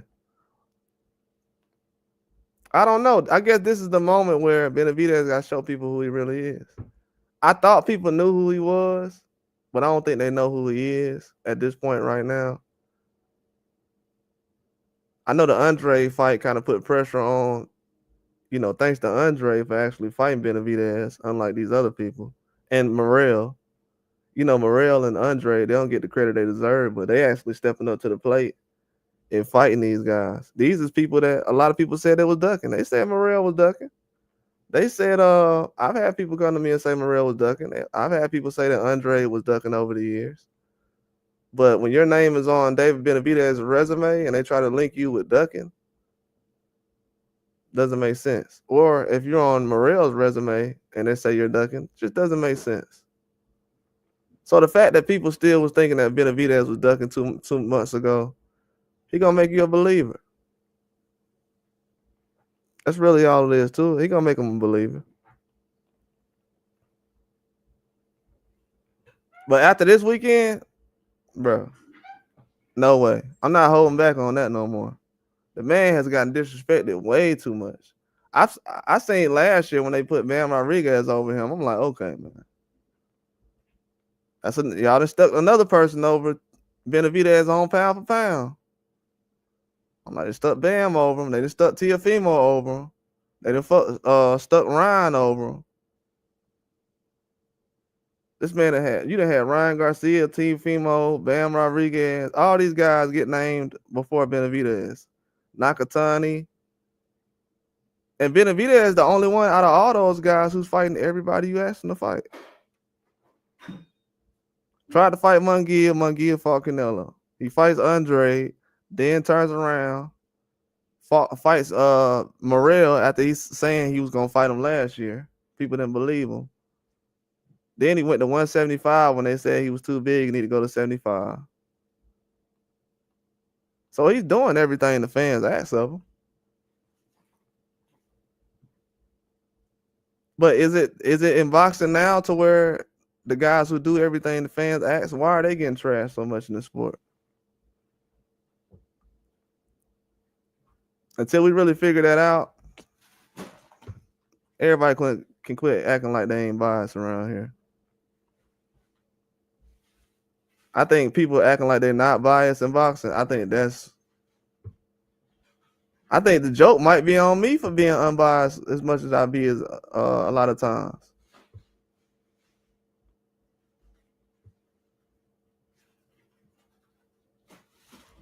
You said Benavidez not pound for pound yet. He not pound for pound yet. Man, Benavidez did. Bruh, PD. Benavidez did the same thing Triple G did. I can pull up Triple G resume right now. It ain't nothing Benavidez ain't did that Triple G ain't did.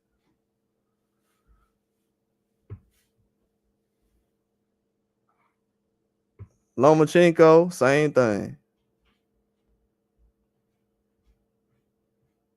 These dudes, Lomachenko was fighting dudes that was 118 at 130. Now think about it. In a way, he's at 122. He's not even fighting guys at 118. We got Inouye fighting guys at 122 that's at 122. We had Lomachenko pulling guys up at 118. We had Triple G at the same weight class for 16 years.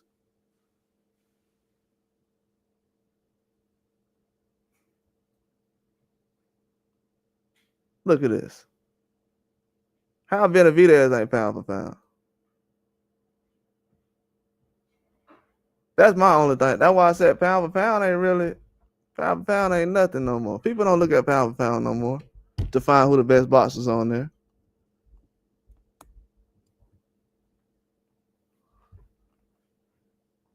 The fact that Tank name ain't even on there. Come on. They say Tank resume ain't that good, but he got the most popular fighters though. And the fighters he fought, we were saying last night. Yeah, but I know that, PD. But I'm saying they had Triple G on the list for years, bro. And you know this too, PD. These dudes ain't never jumped no weight classes like this since Roy Jones. Benavidez is probably the closest thing we got to a Roy Jones as far as jumping these weight classes. And yeah, PD is right though. On his pound for pound, Benavidez not being on there, it's not a big deal. I'm not saying that he's wrong for saying that Benavidez ain't on there. Technically, Benavidez ain't on mine. Technically, he's not on mine. He was on mine last night, but technically, before last night, he wasn't on the pound for pound list for me. In my mind, he is pound for pound, but if I had to really look down as far as the whole, I don't know. He probably deserves to be on there. You got to look at the fights he's making and taking. This man, Benavidez ain't took a fight with Turkey Al-Sheikh yet. We got to realize this fight is not with Turkey Al-Sheikh.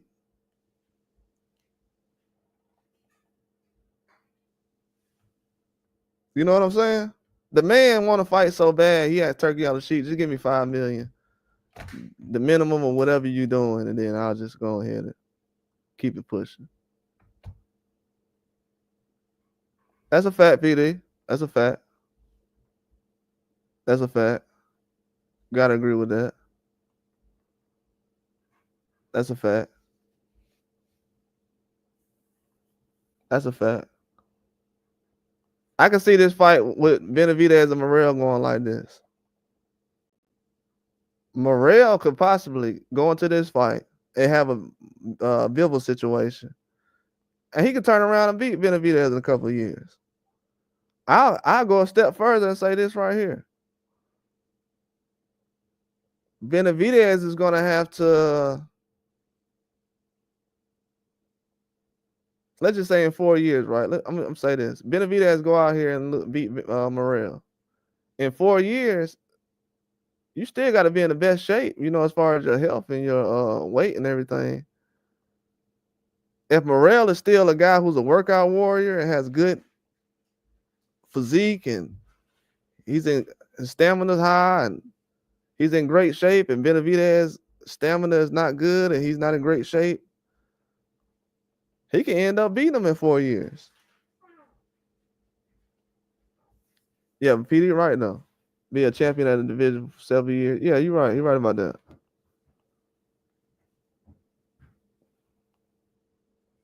You're right about that. That is a fact. That is a fact.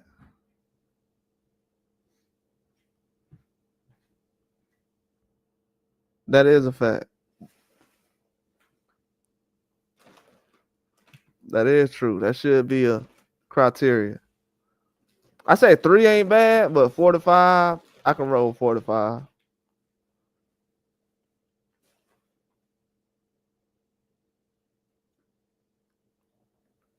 I would say 4 to 5. But we gotta think about it though.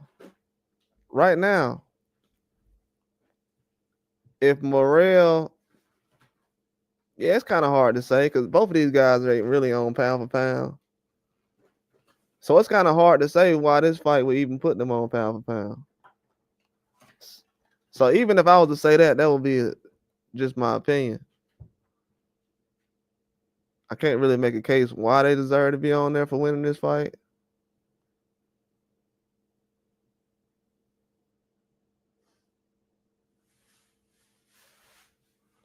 Yeah.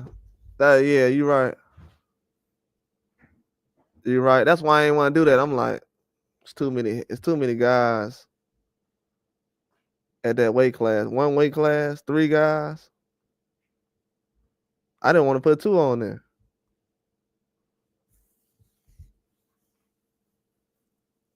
Yeah, they're gonna end up fighting each other anyway. So yeah, it's not really. I don't think it's really a deep conversation at this point right now. We'll probably know more at the March. Maybe the guy who wins this fight this weekend will look better than the guy who wins the Benavidez and Bivol fight.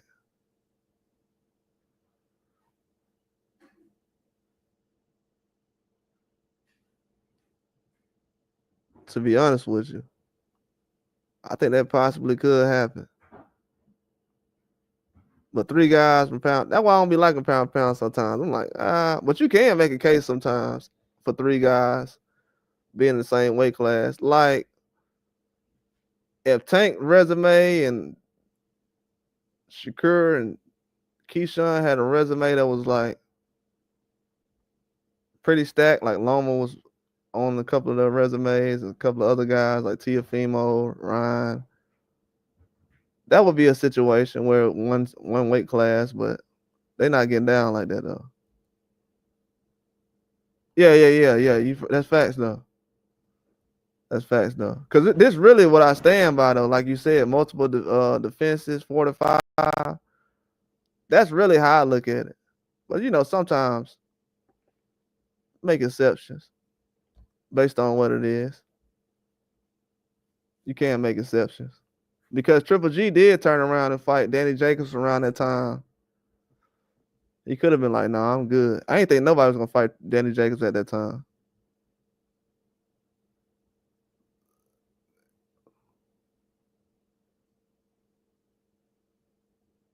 Yeah, they put a lot. They risking a lot to take this fight. People don't understand that this is a tough fight to take, man. These young guys taking a fight like this. Yeah, I know. Unless Benavidez get a KO,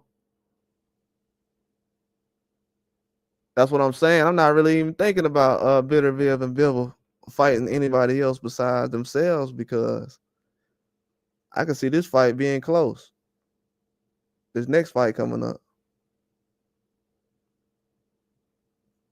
so it could be a trilogy. I don't know if people will be all in with it. The only reason I wouldn't want a trilogy, I don't want Benavidez to be like, man, I retire. I'm like, man, you just had 3 fights for nothing. Could have had Benavidez or somebody.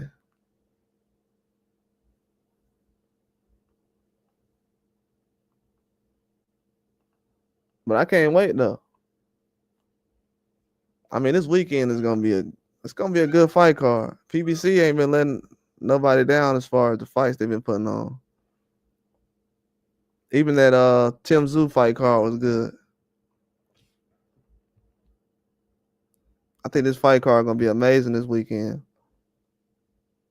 But I definitely see why Morrell is being picked this weekend. I give Morrell a huge chance to win this weekend. Be honest with you. He's not really caught up in talking trash with Benavidez. Like he'll talk trash and then go back to what he was doing, whatever. Like, you know, he not talking that much trash because the fight here. I knew as the fight get closer, Dave Morrell not gonna talk too much trash. It don't mean he's nervous or nothing, but he ain't gonna talk that much trash. Cause he like, I did that just to get the fight. I'ma still talk trash, but I'm gonna do all that in the ring. Yeah. I need to make that list too, PD. Yeah, they been on the list. They been on the list. They been on the list. The only thing I'm worried about with Benavidez is taking these combinations because I know that Morrell gonna try to throw some combinations. A lot of these guys, they try to throw a couple of shots with Benavidez and get up out of there. I mean, throwing combinations is dangerous too. That's how Andre got caught. But if he's able to move and everything else, we gotta see how Morrell's chin is as well. He hasn't been in there with a guy who's heavy-handed like Benavidez. So that's gonna be an issue. I don't know, man. Seeing him have a bloody nose, getting cussed out in the 9th round, that was a red flag. Then seeing him getting out jabbed, I'm like, man, I don't know. But I can see him getting a stoppage though. This is a good fight. These guys got a lot of power. They've been talking trash a long time. It's gonna be better than Caleb Plant versus Benavidez though. I gotta see what the referee is too. Definitely got to see who the referee is. That stuff matter these days. But I think these two guys are going to take over this era, though. I don't think they're going back to 168. I know Benavidez has talked about it. He possibly could, but he ain't really thinking about it right now. But I don't think both of them going back to 175. It's kind of a waste of time. Yeah, I seen somebody put it out, PD, after I had said somebody. They took the list. They ain't put Ryan and Tank on there, though. That's the funny part about it. Somebody had put a list like that together, right? They ain't put Ryan or Tank on there. And technically, Ryan is supposed to be on that list. I would have put Ryan on the list. He'll fight anybody. Just on certain circumstances, but he's been in negotiations with just about anybody except Shakur Stevenson, except Shakur or Keisha.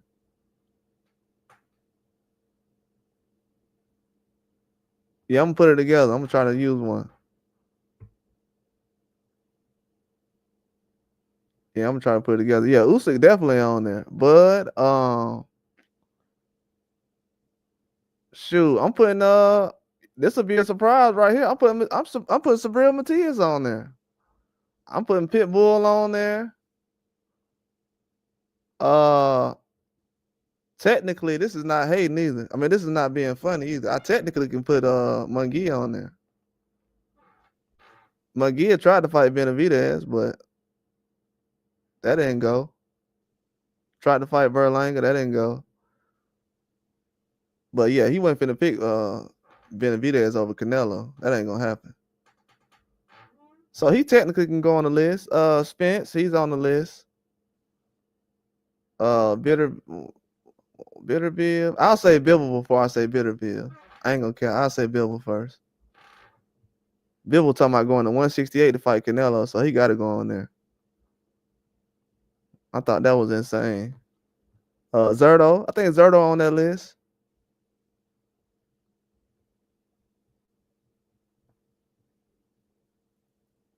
Yeah, we got a couple guys on there. I think Bam on there. Bam is definitely on the list. Yeah, Bam is definitely on the list. That's why I said anyway, he's kind of in a tight spot right now. Everybody we asking him to fight, Bam Rodriguez is kind of open to fighting. So there's really no use for anyway those lower weight classes anymore. I was trying to tell him. I said it, but then it looked kind of crazy. Then 2 weeks later, Bam was like, "I'll fight Nakatani and anyway." I'm like, "Oh, okay. Well, we don't need you down there anymore anyway. You can go ahead and move up." Yeah, I don't like that. People said Benavidez looked drained yesterday. He don't look drained. I've seen Benavidez look drained. He looked drained when he fought Caleb Plant. But he wasn't drained yesterday. I seen a lot of people saying that. From what I've seen, he looked like he was in good fighting shape. He didn't look drained though. Morrell definitely doesn't look drained, but I didn't think Benavidez looked drained. From what they said, he looked like he's in pretty good shape right now as far as cutting that weight. Yeah, he's good. I don't like that if they at 175. I feel like Morrell's at 175 a little too early. But he has been putting on more muscle the last 2 years. If you look at how big he is now compared to when he first started fighting at 168, he has put on a lot of muscle. So he possibly can be forcing himself to make 168, but I never seen him drain at a weigh-in, so I'm kind of confused. We seen when somebody look drained. Like when Frank Martin was when he was up there with Tank, I was like, man, I'm not going with Frank Martin.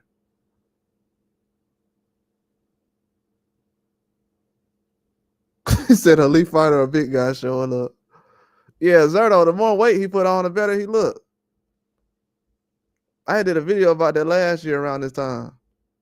I think it was called Golden Boy or something.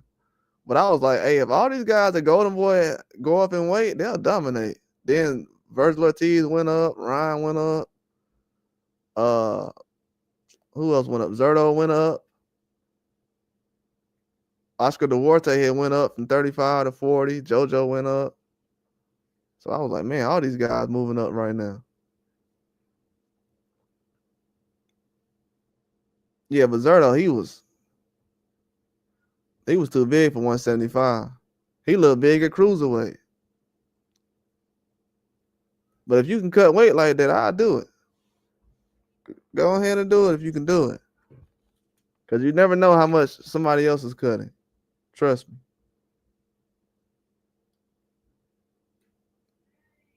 I've seen guys who were like 6'3", weighing in at 150. Huge. So if you try to fight at your walking around weight, it's going to be dangerous. So yeah, I don't want Morrell to get caught in a situation where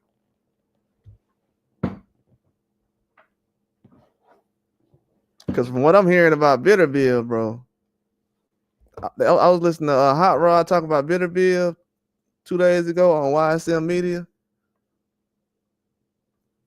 He talking about Bitterbill be having the 16-ounce gloves on, and he punching harder than the dudes with the small gloves.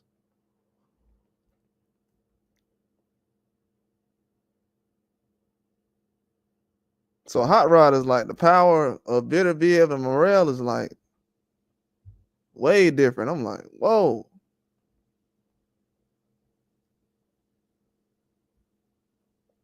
That's how you know Bivol got a chin though.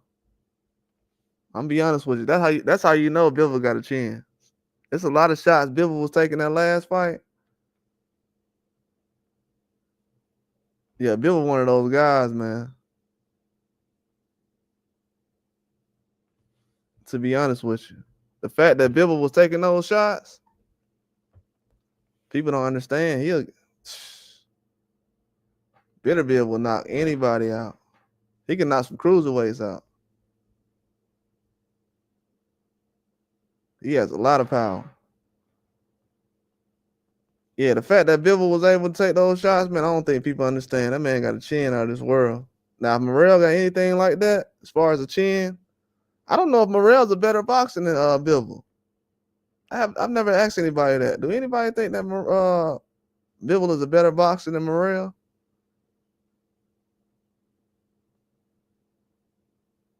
I think he moves better. As far as the combinations. Oh, you heard that too, PD? Yeah, I was like, whoa. He throwing shots like that. I'm not surprised because, you know, the way Bitterbill work out, him and what's the guy named Baccarat, the way they train, it's different. You know, they look like Rocky for real. I know that's just a movie, but they be looking like Rocky for real. The way that Sylvester Stallone was trying to look in Rocky against Drago, that's how they be really looking. I seen everybody flipping out over the sludge hammer workout and, you know, the different things they be doing. Yeah, they workouts is insane.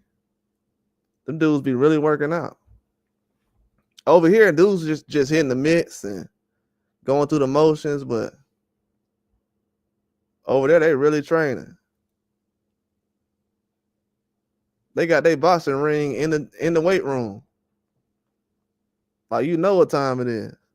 You ain't gonna go to too many boxing gyms where they got the whole weight room in the middle of the boxing ring. That's how you know guys really living in there.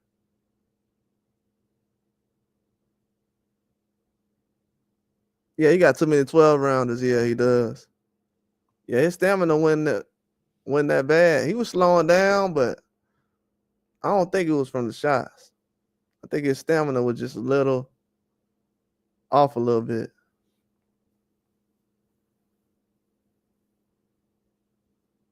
He tried to press the gas that last fight. It just didn't work.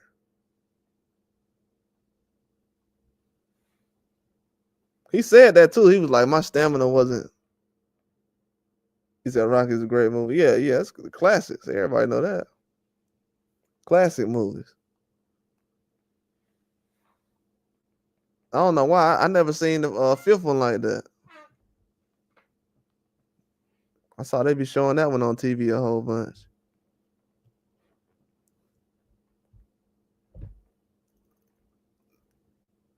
Yeah, we got boxers out here really doing that now, though.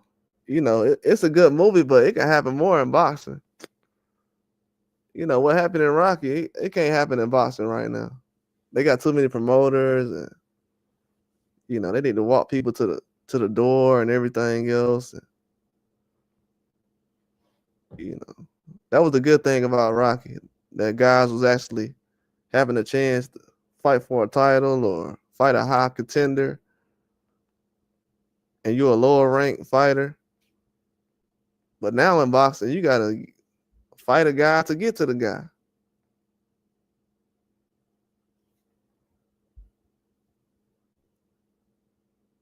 Yeah, the movie was good because they ain't doing that in boxing no more. That's why it was so good when Munguia got stopped by the guy recently, the Bruno guy. Because they don't happen in boxing no more. They don't give guys like that a chance to fight. And that's a reason why they don't do it, because they know some of these guys that go out there and knock people out. You know, when you got a guy who really want to fight you, who really want $1 million, who really don't have a lot of money, and he's in the ring, and he's not taking a dive, and he got a whole country behind him, yeah, you might get knocked out. So that's why sometimes they fight a guy who already been knocked out before. I don't be liking when people recycle opponents. That's why sometimes right now you'll see a lot of people fighting guys that Haney already fought, or like, man, fight a new name. You know what I'm saying? I'm not a fan of that. Especially if you're at a high level now, fight a new name. I want to see a guy who can go in there and challenge you. And these days, some of these guys' toughest fights are people that's not popular. Like Janovic, he almost lost to Denzel Bentley. Scared to rematch him right now. They didn't promise to rematch the guy. And I think he didn't woke up and remember who he was. He's like, oh, no, not that guy. I almost got stopped by him. No, give me somebody else. So a lot of times the toughest fights be these guys we don't know. Look at Pitbull against Tank. It's always the guy you don't know that's the toughest fight. That's why those are the fights I push for the most. It might not be a big name fight I want to see at that time, you know, but that's why it's always good for guys to fight 4 times a year. Like when Munguia just fought 4 times last year, you could tell it's a difference. He fought in January, then May, and then I want to say early fall, like September or something, then December. So when you got to fight that many times over and over, yeah, you might end up losing. When you only fighting twice a year, yeah, it's gonna be hard for you to lose when you got 6 months to prepare for a fight, and yeah, it's gonna be hard for anybody to beat you. But when you got to fight every 2 or 3 months, and you fighting guys who are really tough, yeah, you might end up like Munguia. That's why a lot of these guys now, they still shuffling their feet trying to figure out, well, I want to fight this certain person, but it has to be this deal. And like Teofimo right now, bro, you better find out who you want to fight. Because soon everybody gonna be on the same platform. See, if I was Teofimo right now, I would have had like 2 or 3 more fights already since Steve Claggett. So that would have been what, 4 fights since he fought Josh Taylor? I would have had my 5th fight right now and then moved on. But he's holding everything up right now. And he's going to end up in a situation where he got to fight his way out. It's a lot of fighters that people are not seeing because they're not on top rank and stuff like that. But it's a lot of guys who's ranked very high right now that will knock out a lot of these guys that's fighting the same people over and over. I'm just keeping it real.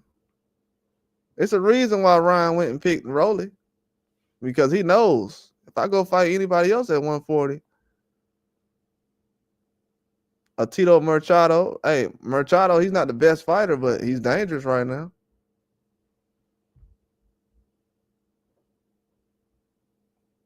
Matias, I know Matias ain't turning down no Ryan Garcia fight right now. So it's certain guys you can fight at certain weight classes. People know what time it is. But sometimes you can tell how good guys are by the opponents they pick. If somebody's always picking a tough fight, well, you know, he's that guy. If you got to pick certain fighters that's not that good and they struggle with other people and they bad losses. Like, what's crazy is we got 2 guys right now that Tank fought finna fight each other. 2 guys that Tank beat finna fight each other.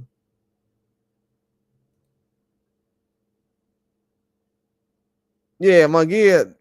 Yeah, that's what I'm saying. They sitting up here, and PD, you know what's crazy? They pushing the fight back. They talking about some no. So they reported that the fight was done. It was happening in April and everything else. Then they gonna come out and say, well, the fight's not done yet.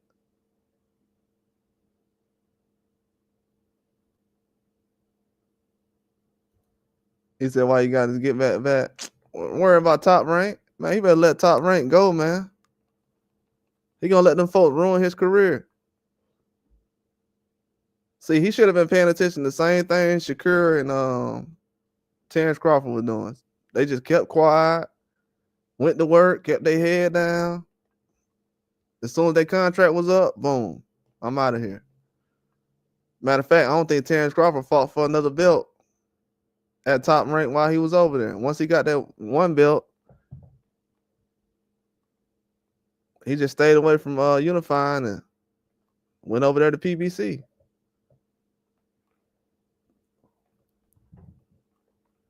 But T.O., he got to realize that the weight classes he's at, he's not like at Bitter Bib or Bibble, where they got not that many names at the weight class and people don't pay attention to it. He's at a weight class that's pretty popular. Then he has a lot of younger guys that's just as good as he is. That's why I'm not really talking about ducking anything no more. Because eventually these young guys, they're gonna beat the crap out of you. You know, T.O. can come out here and say Jerron Ennis ducking. He possibly could be, could not. I don't know everything. But what I do know is that's still not gonna stop him from having to face the other guys at 140. We don't know if he can beat Richardson Hitchens. This man ain't said nothing about Richardson Hitchens since he got the belt. That's a fight they're trying to make happen in New York. That would be a big fight. The biggest fight Teofimo has had in his career was in New York against Kambosos. It was promoted very well too. So that's a fight you should be looking for, especially if you want to get a certain payday. And you know that Eddie Hearn is dealing with Turkey Al-Sheikh, and you just got to offer.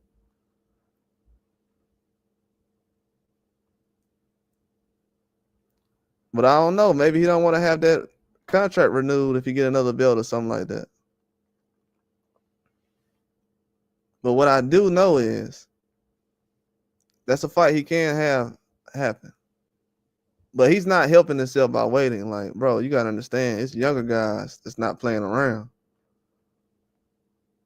Very soon, who knows? Abdullah Mason might be just too good for you. I mean, he is active. Floyd Schofield, he's not good now. Well, he's not as good now, but once he gets more experience fighting guys like Shakur Stevenson, come on, man. We got young guys that just turned 21, 20. That's fighting Shakur Stevenson. And they rank top 5 and everything. You don't have to ask these guys. You don't got to beg them to fight people. PD said he worse than that. Yeah, I know. Yeah, I know. Especially after that Bud situation they helped. It's a lot of guys who's calling out Terrence Crawford. That I was saying, bro, I'm like, I don't know why y'all doing this. I don't know why they doing that. They doing almost the same thing that Adrian Broner did when he called out Mayweather. Calling out Terrence Crawford it's bad news. A lot of people seen it, so they was getting a lot of clicks and interviews and stuff mentioning Terrence Crawford, like Ryan Garcia and T.O. I just don't like dudes calling people out like Terrence Crawford, then you turn around and fight Rolly. Like, bro, come on now. Let's keep it real now. You telling me the toughest guy in America you can fight is Rolly? Just disrespecting American boxing. And this ain't no disrespect to Rolly. I'm just saying, like, they was complaining how Rolly looked in his last fight. I didn't. I thought he looked decent in his last fight. They say he looked trash. That don't make it better because he fighting Ryan now. That's the last guy who need to be looking trash in his last fight and jump in the ring with Ryan. That ain't good.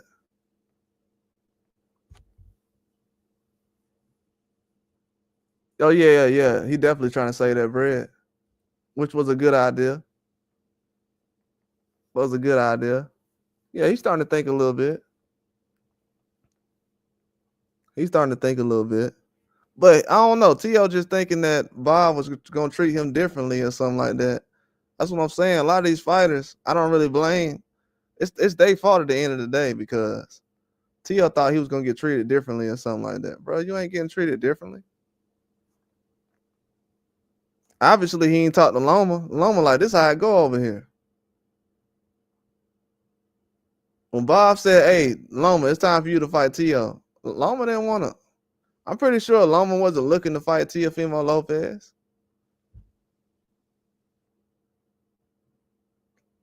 Like, that's what a lot of boxing fans don't question. Like, PD, they should be asking, "Hey, man, how did Teofimo get that fight before Tank?" We'll find out who was ducking for real then. All right, I'm gonna holler at you, Native Wild Man. Go ahead and whip up that dinner, man.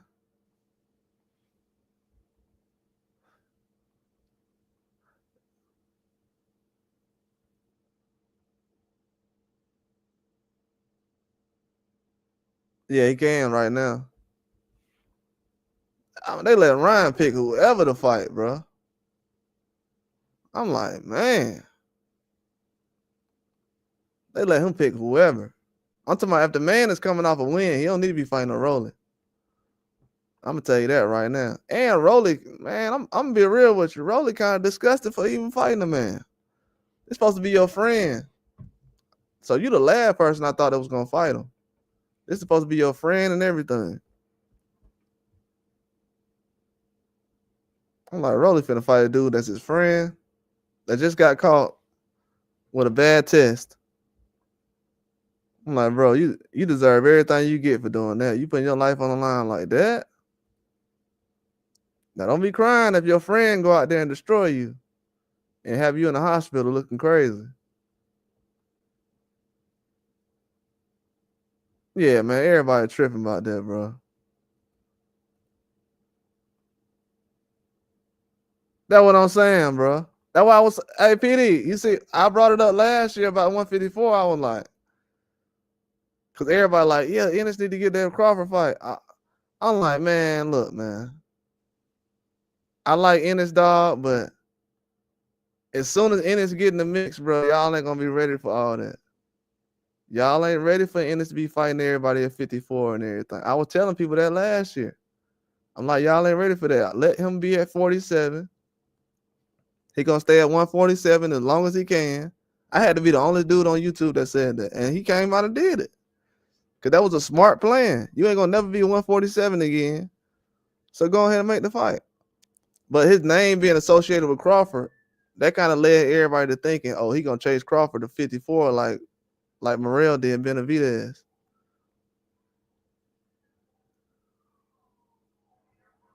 And then around the fight, he was announcing that he was going to 54.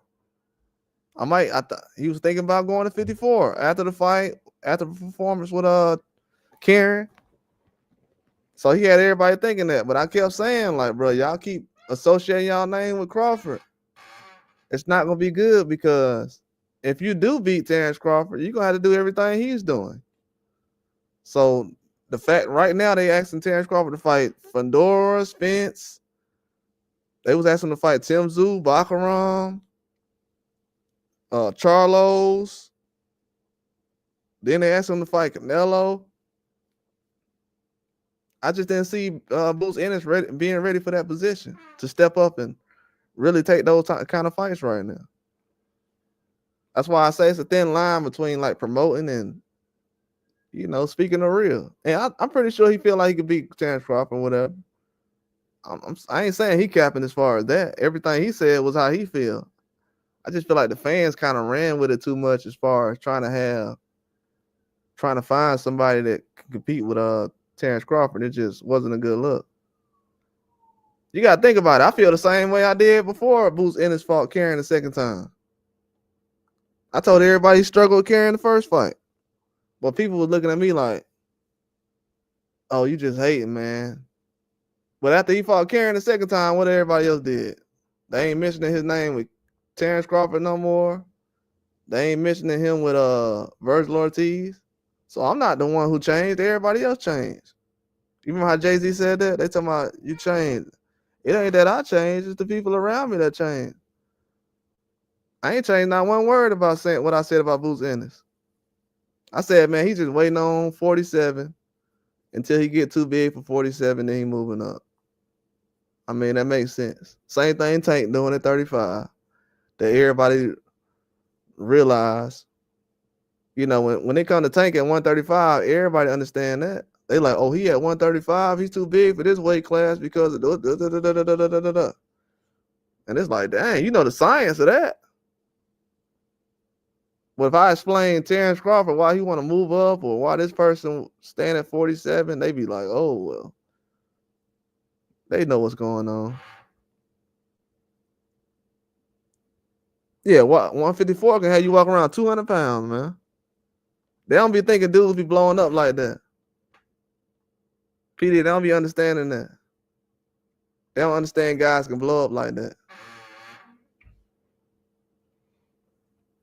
They don't really understand that. These guys be blowing up to 2 or 3 different weight classes. Look how big Charlo was when he fought Canelo. Everybody thought Charlo was going to be smaller. I'm like, y'all don't understand how big Charlo is. And when Charlo fought Canelo, he was bigger than Canelo was. They thought he was going to be a small guy. He's not a small guy.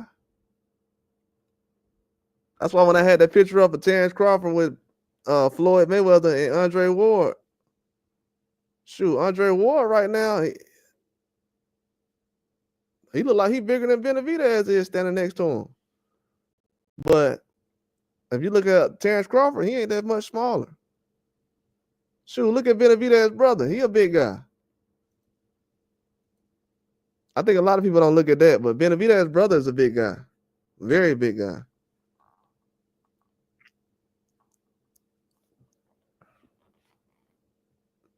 Yeah, he was letting people know about the weight class then. He was like, yeah, that weight ain't going to be a problem with Terrence Crawford. And that's the guy who done fought Terrence Crawford and David Benavidez. Hey, when David Benavidez's brother came out and said the same thing I said, now everybody's running around like, oh, I think Crawford got a chance. I know PD didn't say that years ago. PD was like PD was the first one to say that ever. I ain't even gonna lie to you. We got it on. We got proof too. But yeah, man, chasing Terrence Crawford is just a bad sign, bro. Like a lot of these guys don't realize that. It's really bad luck. It don't work out for nobody. It really is bad luck, no. Because if you look at because the pressure from Ennis is like extreme, man. If you see all the pressure they put on his last fight, I knew after the fight he had with Avanesian during the summer, I was like, bro, these fans tripping. They were talking about Ennis' head movement. I'm like, these folks tripping, bro. This man literally walked through some punches. And they got a problem with it. But I seen a lot of fighters do that. I think they was mad because they realized he wasn't ready for Crawford or whatever. But, I mean, a lot of guys ain't ready for Crawford if Crawford can go up and fight Canelo.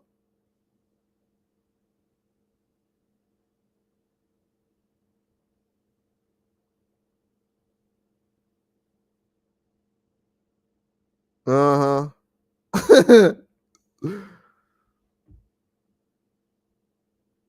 Yeah, man, at 75, bruh. I had a homeboy. This one I knew that weight cutting was crazy. I had a homeboy in college. He used to walk around like 200. He used to walk around like 200. And I used to see how he eat. And I used to be like, bro, you can make 175, bro. And the dude looked like he was 250. It was guys on our football team that was like 300 that was smaller than him. And he was only 200. We had all Americans that were smaller than him in football.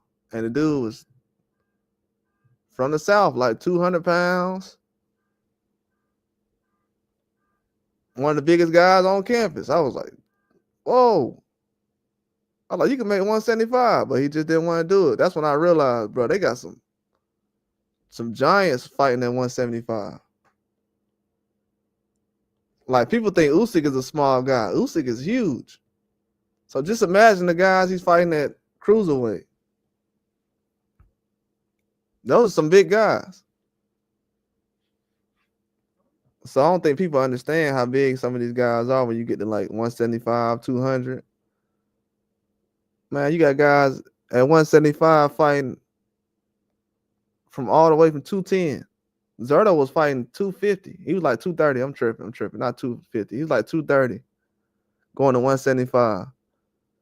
Man, you get the brakes beat off of you by somebody like that trying to fight at 175 and you weigh 175 and you fighting a guy who weighed 230, you'll get destroyed.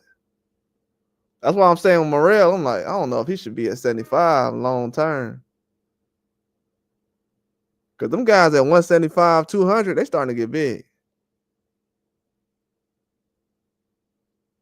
You got guys that are 6'5". I know they're walking around like 220. They got some big guys up there. I know in a couple of years that one guy Usyk has that was on his fight card, the guy with the braids, he like 6'6" or something. He a tall guy at 175. He possibly gonna be an issue for guys like Morrell and Benavidez. He got some skills. That'll be a guy I can see Morrell fighting in the future. They got some talent at 175 though, from what I'm seeing. And then I feel like a lot of guys like Berlanga, they'll eventually move up. I don't know how long Berlanga gonna be at 168. That man put out a fight list. He was talking about, I want to fight Munguia, Caleb Plant, Charlo. Man, he was naming all kind of people.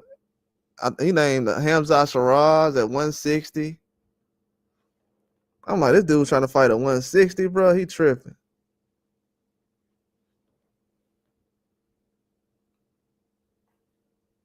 I'm like, he trying to fight at 160. He's insane.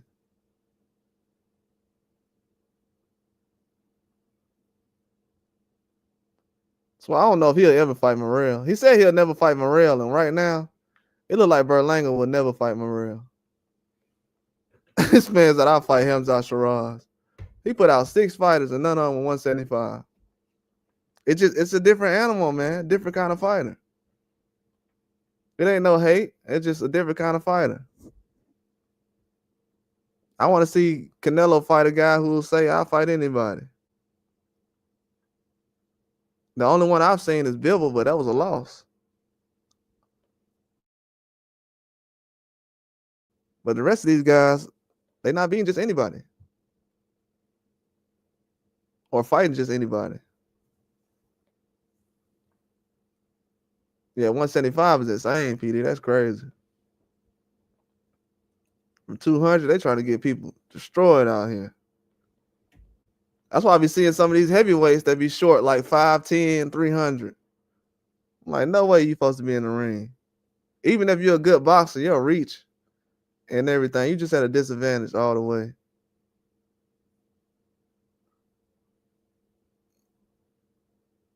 That's why Andrew Ruiz got some skills, man.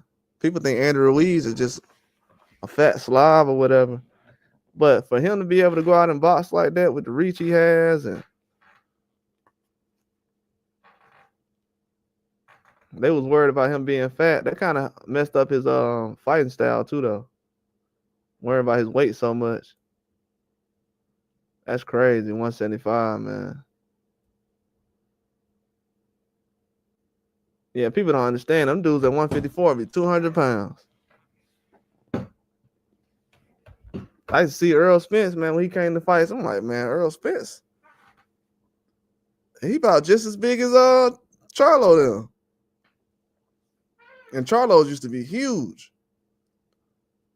I was like, he probably just as big as they are.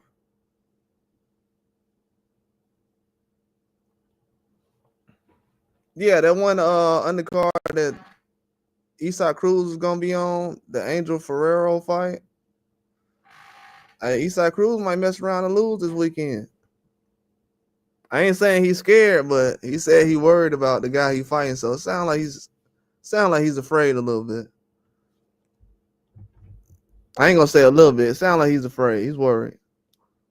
Because right now, the man literally said he wants to fight Ryan Garcia, but he's so worried about the fight this weekend. He don't want to plan the fight ahead, so he'll rather just talk about fighting Ryan Garcia after Saturday.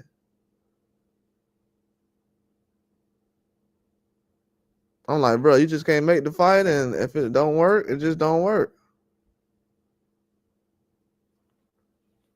And then him and the guy did a face-off yesterday. They almost got the fight in the ring. I don't know if you seen the face-off during the workout. They got in the ring together, did a face-off. Man, that dude almost punched Esau Cruz in the mouth yesterday and today. Today, Esau Cruz turned his hat around. No, that was yesterday. Today, the guy, him and Esau Cruz start headbutting each other and all kind of crazy stuff, bro. The dude, Tom Brown, he was up there telling them to turn around for about 5 minutes. He looking at them like they crazy. He's like, bro, this ain't no weigh-in. What y'all doing? He kept telling them, like, turn around. Them dudes still standing right there just looking at each other. Then Pitbull moved closer. He started headbutting them. I'm like, oh, yeah, this is going to be a real fight right here. So that could be an upset. Pitbull could possibly lose that fight. Not because he looked bad against Ryo or nothing, but the dude who he's fighting is coming to fight. I don't know what they paying him, but he's ready to fight. Matter of fact, he might be more locked in than anybody else on the whole card. Him, Rosario look like he ain't playing with Ramos. Rosario versus Jesus Ramos. He was looking at Ramos like, bro, I'm not playing with you. And we do have to admit that this is the best guy that, well, is he the best guy? Nah. Ramos fought Lubin. Still a top guy he hasn't fought. Rosario still a top guy. So that's going to be a good fight too. Rosario can give Ramos some problems. Rosario knows how to jab well. Ramos, he gonna fight Mexican style. He knows how to go to the body well. He can jab well as also, but it's gonna be some trouble in those two fights.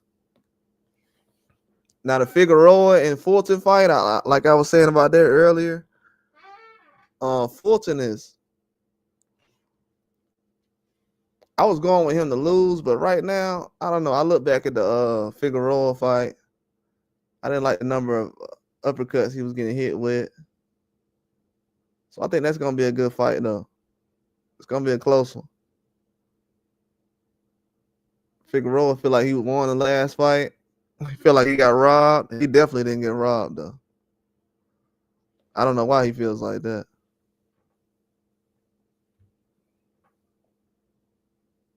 Yeah, he feel like he got robbed. Not in that fight.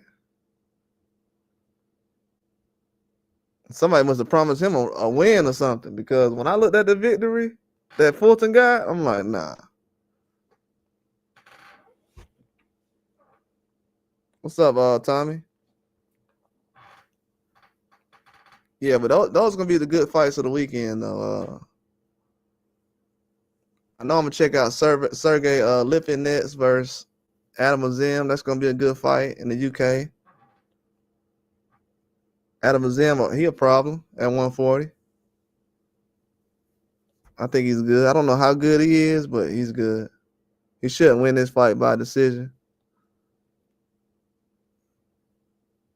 I haven't seen Lipinets get stopped since he fought Boots Ennis, I think. So it'll be hard to go in there and stop Lipinets in this fight, especially at 140. So I think he's gonna be a tough fight for Adam Azim, but Adam is good enough to beat Lipinets. That's not an undercard fight, but that's a main event fight. As far as Clarissa Shields undercard, I haven't looked at it yet. I know Benavidez, Jose Benavidez Jr. is fighting this weekend. I forgot the guy's name on the undercard, but it's the guy who ended up beating Muhammad Ali grandson. It was a no contest, though. It was a while ago. But yeah, he's going to end up fighting that guy. A little tune-up. And Carmel Moten go fight on the undercard, too.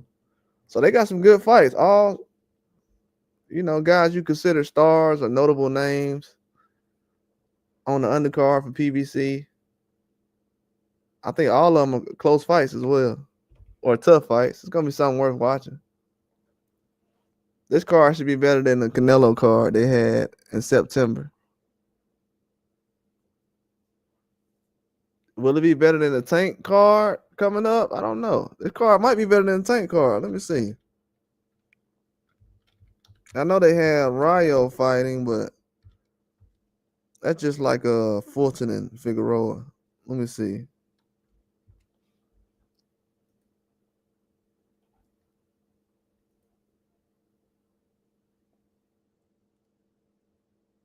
I don't know. I like that Tank card. They got Puello versus Martin. Yeah, they got Yoenis versus J Rock. Yeah, it's gonna be kind of close, man. I think right now it's about the same, but I like the names on the Tank fight card though. But this is a good fight card though. Having Pitbull on there in a tough fight, Figueroa, Fulton, it's gonna be worth watching. Trust me. Figueroa and Fulton definitely might steal the show. It might be that type of fight. These guys been talking about this fight for years now. This fight been built up for like 2 or 3 years, so it's gonna live up to the hype. But I think that Pitbull fight is gonna surprise a lot of people. That's gonna be the fight that it's gonna catch people off guard. They don't know his opponent. They don't know much about him. I don't think he speaks English from what I've seen. But trust me, do not overlook the Mexican fighters with 1 or 2 losses on a PBC card. If you look at all the PBC cards, there's always a Mexican that pops out and ends up beating up somebody real bad, win or lose.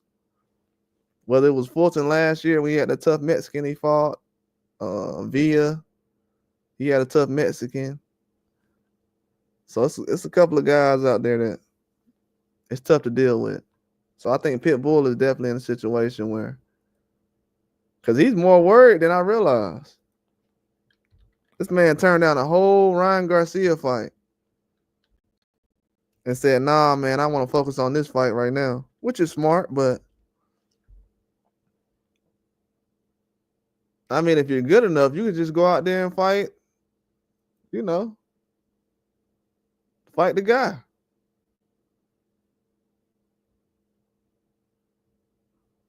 But he's like, nah, I'll wait. And this Ferrero guy, from what I've seen, he's not super, super dangerous, but he's dangerous enough. He can go out here and win. And this is the biggest fight he's ever been in.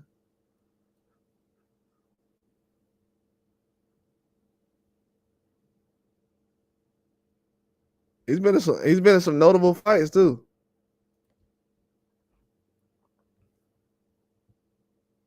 I seen him in that Santiago fight earlier last year. That was the fight I seen him in. I forgot who fight card it was on. It was on Sabril Matias fight card.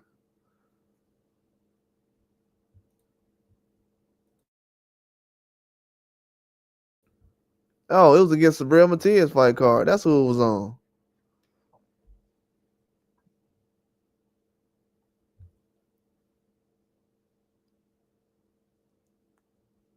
Well, he said he got a tattoo. Yeah, I don't know why I had Figueroa. Man, I had Figueroa for like 4 months. But I seen Figueroa, man. He came out here lying, bro, talking about he got robbed in the last fight, bro. I'm like, bro, you ain't get robbed the last fight, dog. Like, you ain't get robbed the last fight, bro. You got hit with so many uppercuts, bro, that the fact that that's getting overlooked is insane. That's the only reason, though. I think he can definitely, if he come to box well, use his reach, he can definitely, and not lean on Fulton. I think him leaning on Fulton and being super aggressive, He was boxing better when he was letting Fulton come to him and counter him, but when he was being super aggressive, leaning, kind of smothering his punches, that wasn't working. That was kind of helping Fulton out fighting on the inside. He got to get Fulton on the outside, use that reach. Even Inoue was fighting him on the outside, even though he should have been on the inside. But yeah, I was rolling with Figueroa for a minute, but I had changed my pick probably like 2 days ago. I just don't like guys complaining about the last fight, bro. Like, what are you talking about? You acting like you don't have a chance to fight this weekend. What? That's somebody who's waiting on that fight to go to 12 rounds.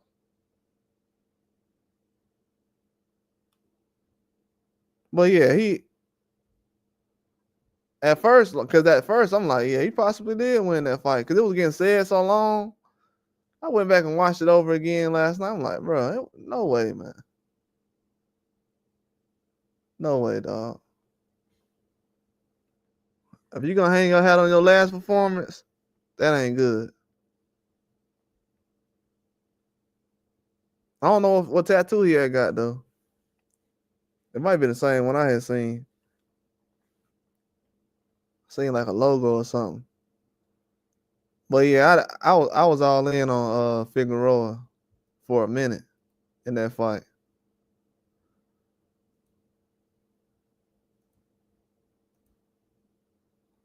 But the fact that he feels like he can go in there and have the last fight the same way, I'm like, nah.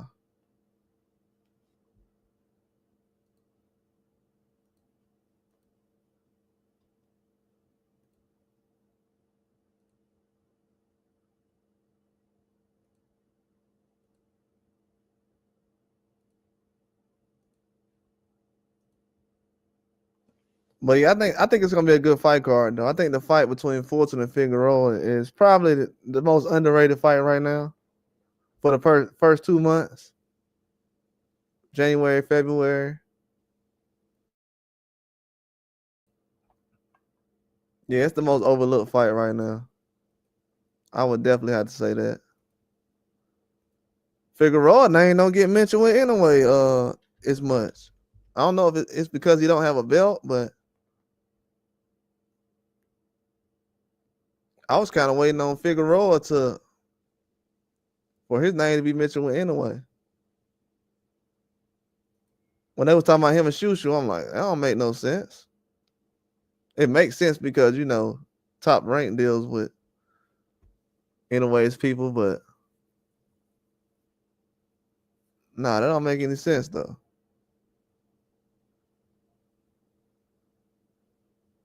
So they know that Figueroa is a threat.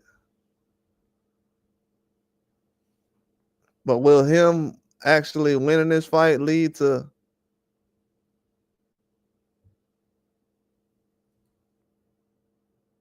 bigger fights? I don't know.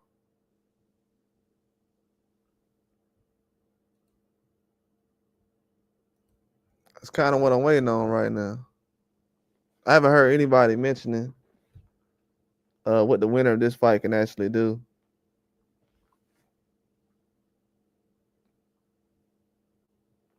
That's one thing I've seen, especially with Figueroa.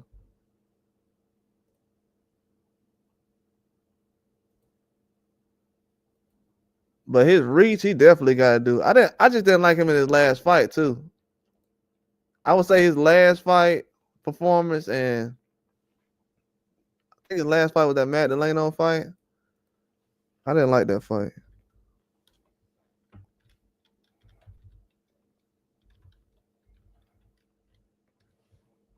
I think one thing I noticed about all these fights this weekend is a lot of these guys got certain issues they got to overcome from their last fight. Like Pitbull, he wasn't aggressive enough.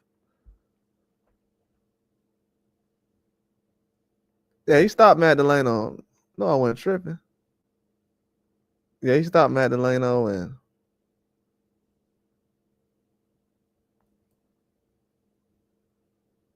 but it was a close fight though. If you look at those scorecards, it was close, bro.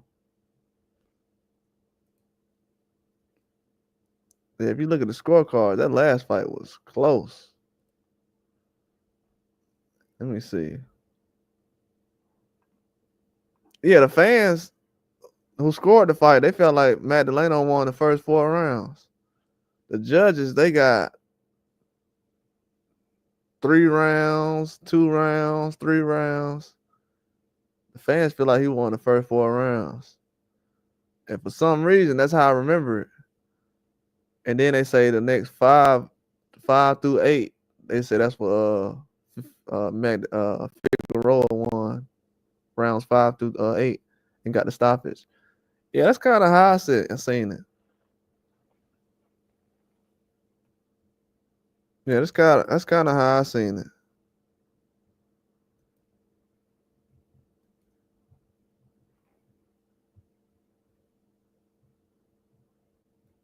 Now that's his last fight. Now a lot of people don't remember that, but Figueroa's last fight. If you go back and look, the first 4 rounds he was getting outboxed. Now he was out for a year. You got to realize the same thing had happened to Stephen Fulton in his last fight when he was getting outboxed, and he got dropped in the 3rd round. No, not 3rd round. What round was that? He got dropped in the 5th round. So he had a slow time starting too, just like Figueroa. So that might cause an issue, man. Let me see. Yeah, that might cause an issue. I know Fulton fought in September. That's a long time away though. And you only fought once since Inoue fight. It's not that good. I mean, Figueroa in the same situation. It's crazy these guys only fought once last year. That's terrible. You're not even gonna get a full product with these guys coming out to fight. That's a bad situation. But yeah, the fighting card is amazing though.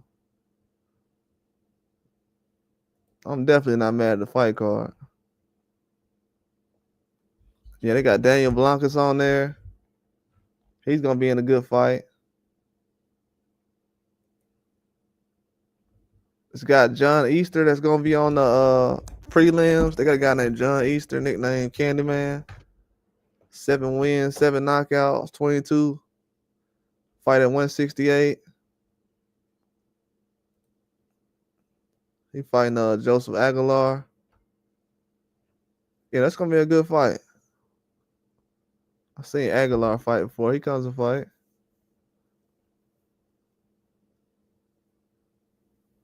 Yeah, this gonna be a good fight card, top to bottom.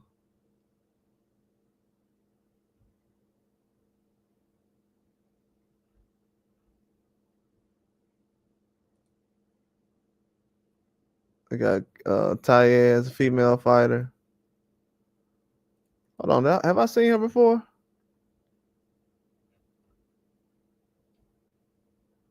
I'm not sure. Looks familiar though. Oh yeah, they got Gallegos. He's fighting. 18-year-old prospect. He should get on. He should put on a good performance.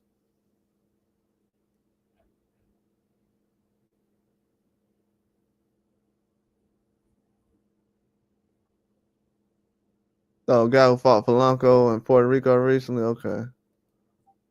Yeah, they got a good undercard too, man. A lot of these guys. It should be the prelims right here.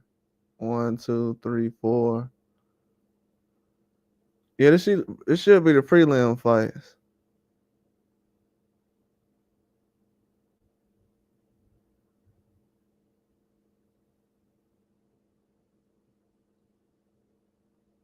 Yep, they got Jose Benavidez Jr. on here.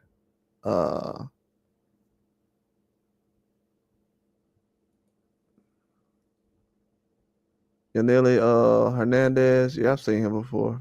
We was talking about him last night. Mirko Cuello. Yeah, I've seen him before. Yeah, they got some guys on here. I say him beat the brakes off of Sagawa. Yeah, so the fight card they have for the undercard is gonna be good. They got a good undercard. I mean, from what I've seen, as far as prospects and older guys, they got a nice list of fighters right here.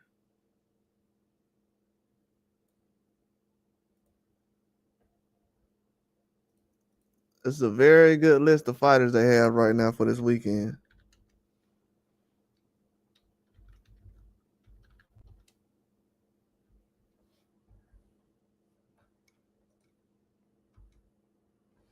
Yeah, I like the matchups they have. This might be one of the best undercards of the year. It don't have a lot of names to it, but I don't think it needs all that.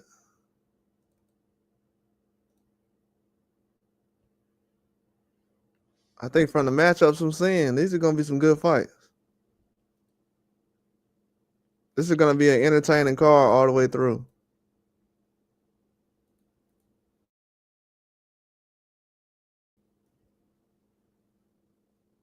Yeah, you have a lot of young guys on here trying to prove something, so it's gonna be an entertaining card.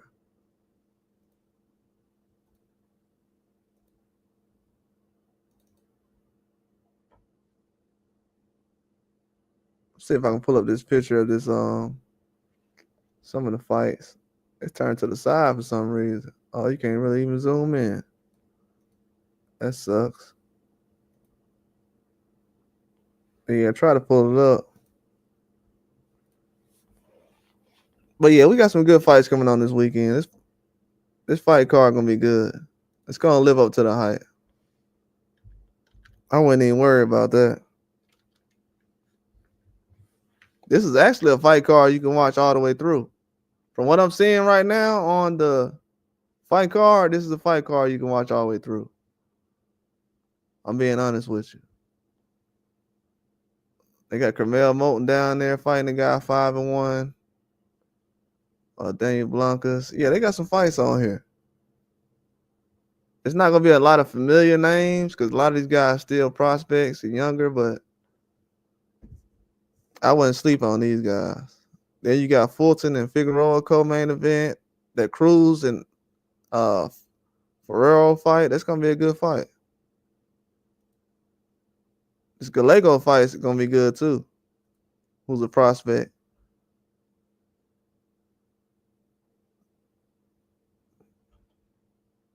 Yeah, they got some nice prospects on here. Hernandez, Cuello, Gallegos, Blancas, Taez, John Easter. Yeah, they got some good prospects on here.